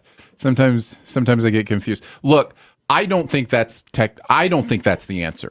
I don't think the 40 to 5 day window changes anything. You make it 90-day window, it doesn't change anything. It just changes when people will wait 90 days to see it instead of 45. There are other issues that are keeping people from going to the theaters, and primary among them is they feel they can get just as good, if not better, an experience at home now, and they're not wrong. And that's what has to be changed. Directors like James Cameron, who's thinking about how to play with high frame rate and different, things that make the big screen even better. Those are the kind of things that are going to take people back to the theater because they feel like, oh, I can't get this at home. I can't get this same, they don't think about the crowd because can we be honest? When you go see a movie, unless you're seeing, back in the day, a Marvel movie on opening weekend, you're not seeing it with a sold out crowd. You're seeing it with maybe a dozen people. Yeah. That's not the experience they're talking about necessarily, Like I will never forget, Thor catching, or Cap catching Thor's hammer in a sold out giant crowd. Like one of the greatest experiences of my life. Yeah. But that's so far few and far between for people. Yeah. I think you have to change the experience on an experiential level, and people will want to go out. But but also technology changes things, and sometimes we just have to get over it. Yeah. So but I like going to movies. I have subscriptions to go to movies. Like I'm one of those people. Same. So yeah. Sorry, I got a little preachy there. I found my little Adrian Brody moment. That was a lot quicker than Thanks. Yeah. Let's see. Ryan says Hulu just ended the stream. That would be hilarious if that's true. But Slab says I still have it on Hulu. It on Hulu. Okay. I'm looking at commercials. Sean says kudos for waiting till third speech for a happy birthday, mom. Yeah, it's interesting, isn't it? Yeah. At the CCAs, the director from Emilia Perez got up there for one thing. He didn't win director or something, but it was for something they won, and said, "Oh, I had 4 speeches tonight. I guess I'll give them all," or something like that. And I don't know. It didn't come off in the room very well. But there does take some planning when you're up for a bunch of awards to be like, what do I do here? And, what do I save for later? Do I save anything? How, what is authentically interesting about this award versus the other awards, So, yeah. Chris says, last movie I saw in theaters with Deadpool and Wolverine. Well, Marvel movie. Yep. There you go. And it was a good one. Yeah. I saw Sonic 3. It was very fun with my 7-year-old. Very nice. I went and saw something last week. I don't remember what it was. Captain America? 2 weeks ago. Oh, yeah, I saw Cap in theaters. Yeah. My Small Towns Theater closed last year. It was unfortunate as it had been open for 75 years. Yeah. Oh, man. That is unfortunate.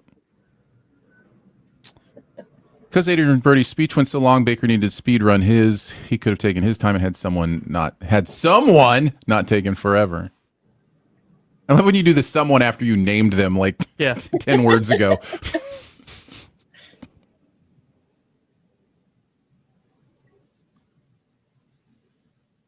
Emma Stone.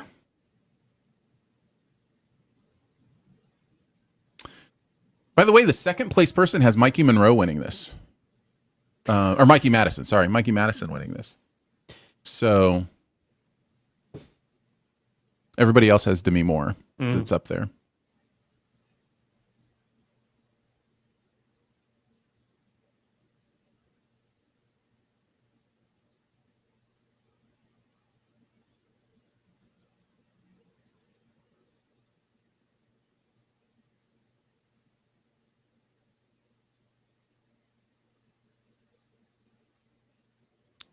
Nick says the Oscar broadcast is gone on Hulu.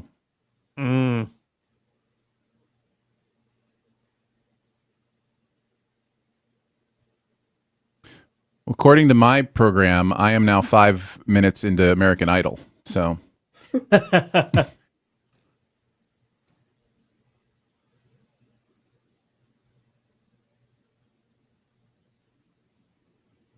I'm ready for Demi's speech.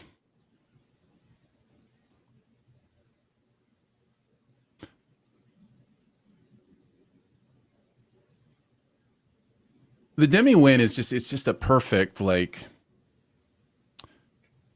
coming together of part, message, person, time. It just makes a lot of sense.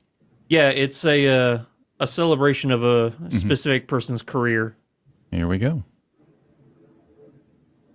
Oh! What? Whoa. Okay. It's an Honora night. Wow. I guess it's an Honora night, guys. Man, everybody had That's Demi the Moore. headline. That's the headline. Yeah. It's an Honora night. Well, congratulations to I'm having trouble reading that. Pardu?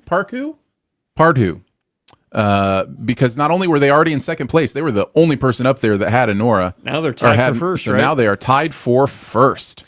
And do they have different best pictures, or are they?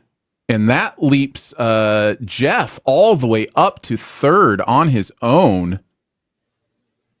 Those Mikey Madison picks coming in strong.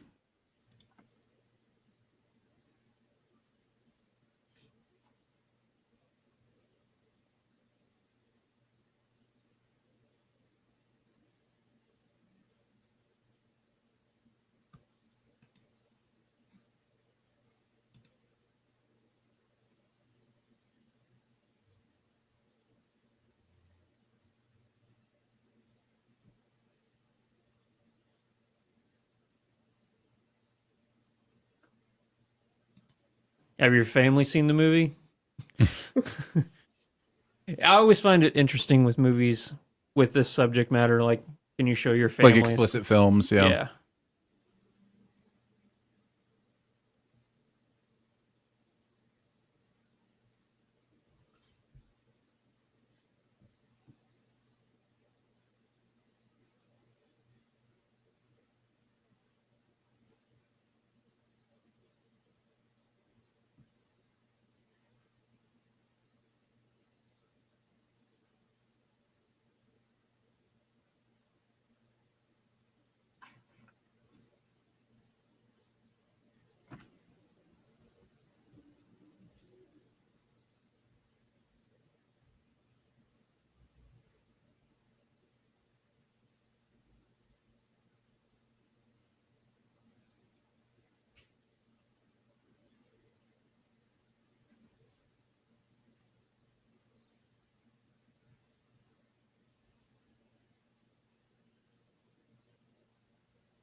There you go. Congratulations. All right, here's where we stand. This is really interesting now, because we're kind of set at the top. Both the top two have Anora winning Best Picture, and third also has Anora winning Best Picture. I have Conclave. I would move up to third if I got that. But And Billy Crystal. agreed. He is Billy Crystal was the best best. Oscar host ever. Yeah. But in the category of Sif Pop gurus / contributors, we have a 5-way tie for first place right now. 2 of us have Conclave winning Best Picture. 4 don't. 4 have Honor, which looks to be a lock at this point. So it will come down to a tie break for those. Wow. And one of those is John Paula, by the way.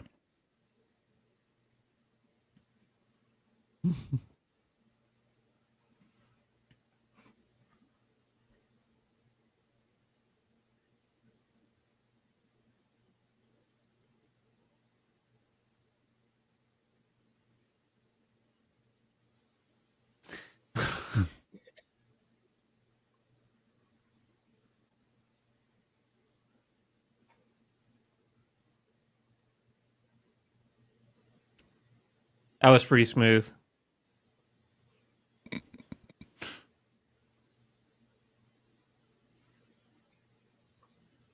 So let's see if it's Conclave, which does not seem likely. Then I will win because I had the longer time at 3:35. As far as the Sif Pop peoples, if it is Honor, which seems likely, it will be. Ooh, it might. I'm going to have to do some math because it's 412 and 324. Have we already crossed that precipice? What are we at right now? 343. It's going to be close. That's 30 away from that one and 20 something. Yeah, that's going to be so close. You guys will have to vamp while I do the math for the Sif Pop winner. It'll either be John Paula or Jake Bourgeois.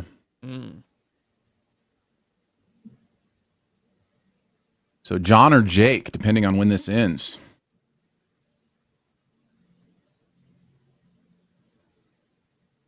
Jake says, "I hope the speechwriters vamp."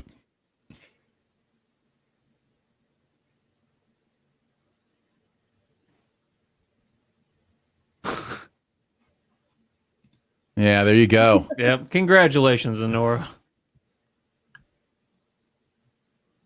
4 for 4. Oh, John Lithgow didn't get to look upset at all tonight.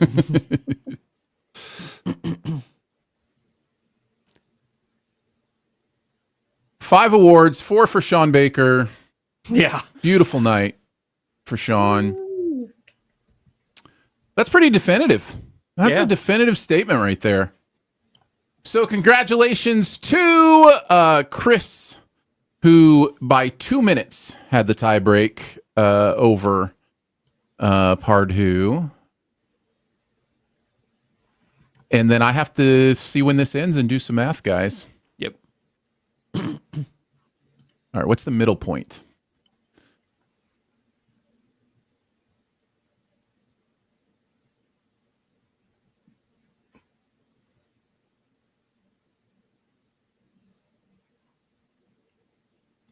It's 48, so 24, 40.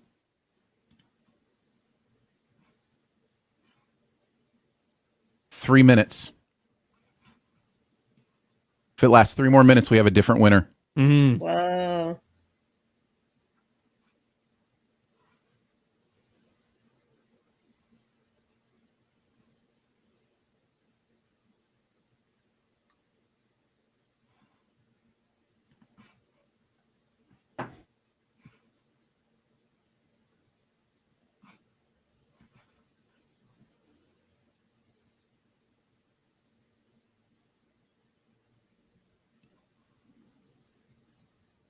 Two minutes.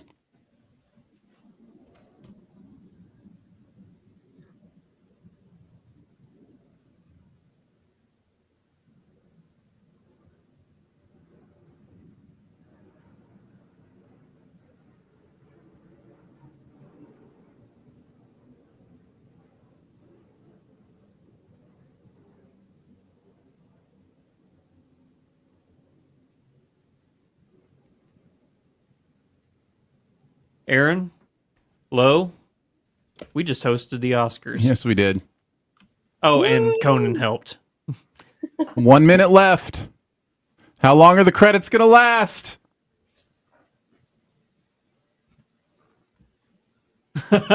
This is coming down to it. Will it be Jake or John?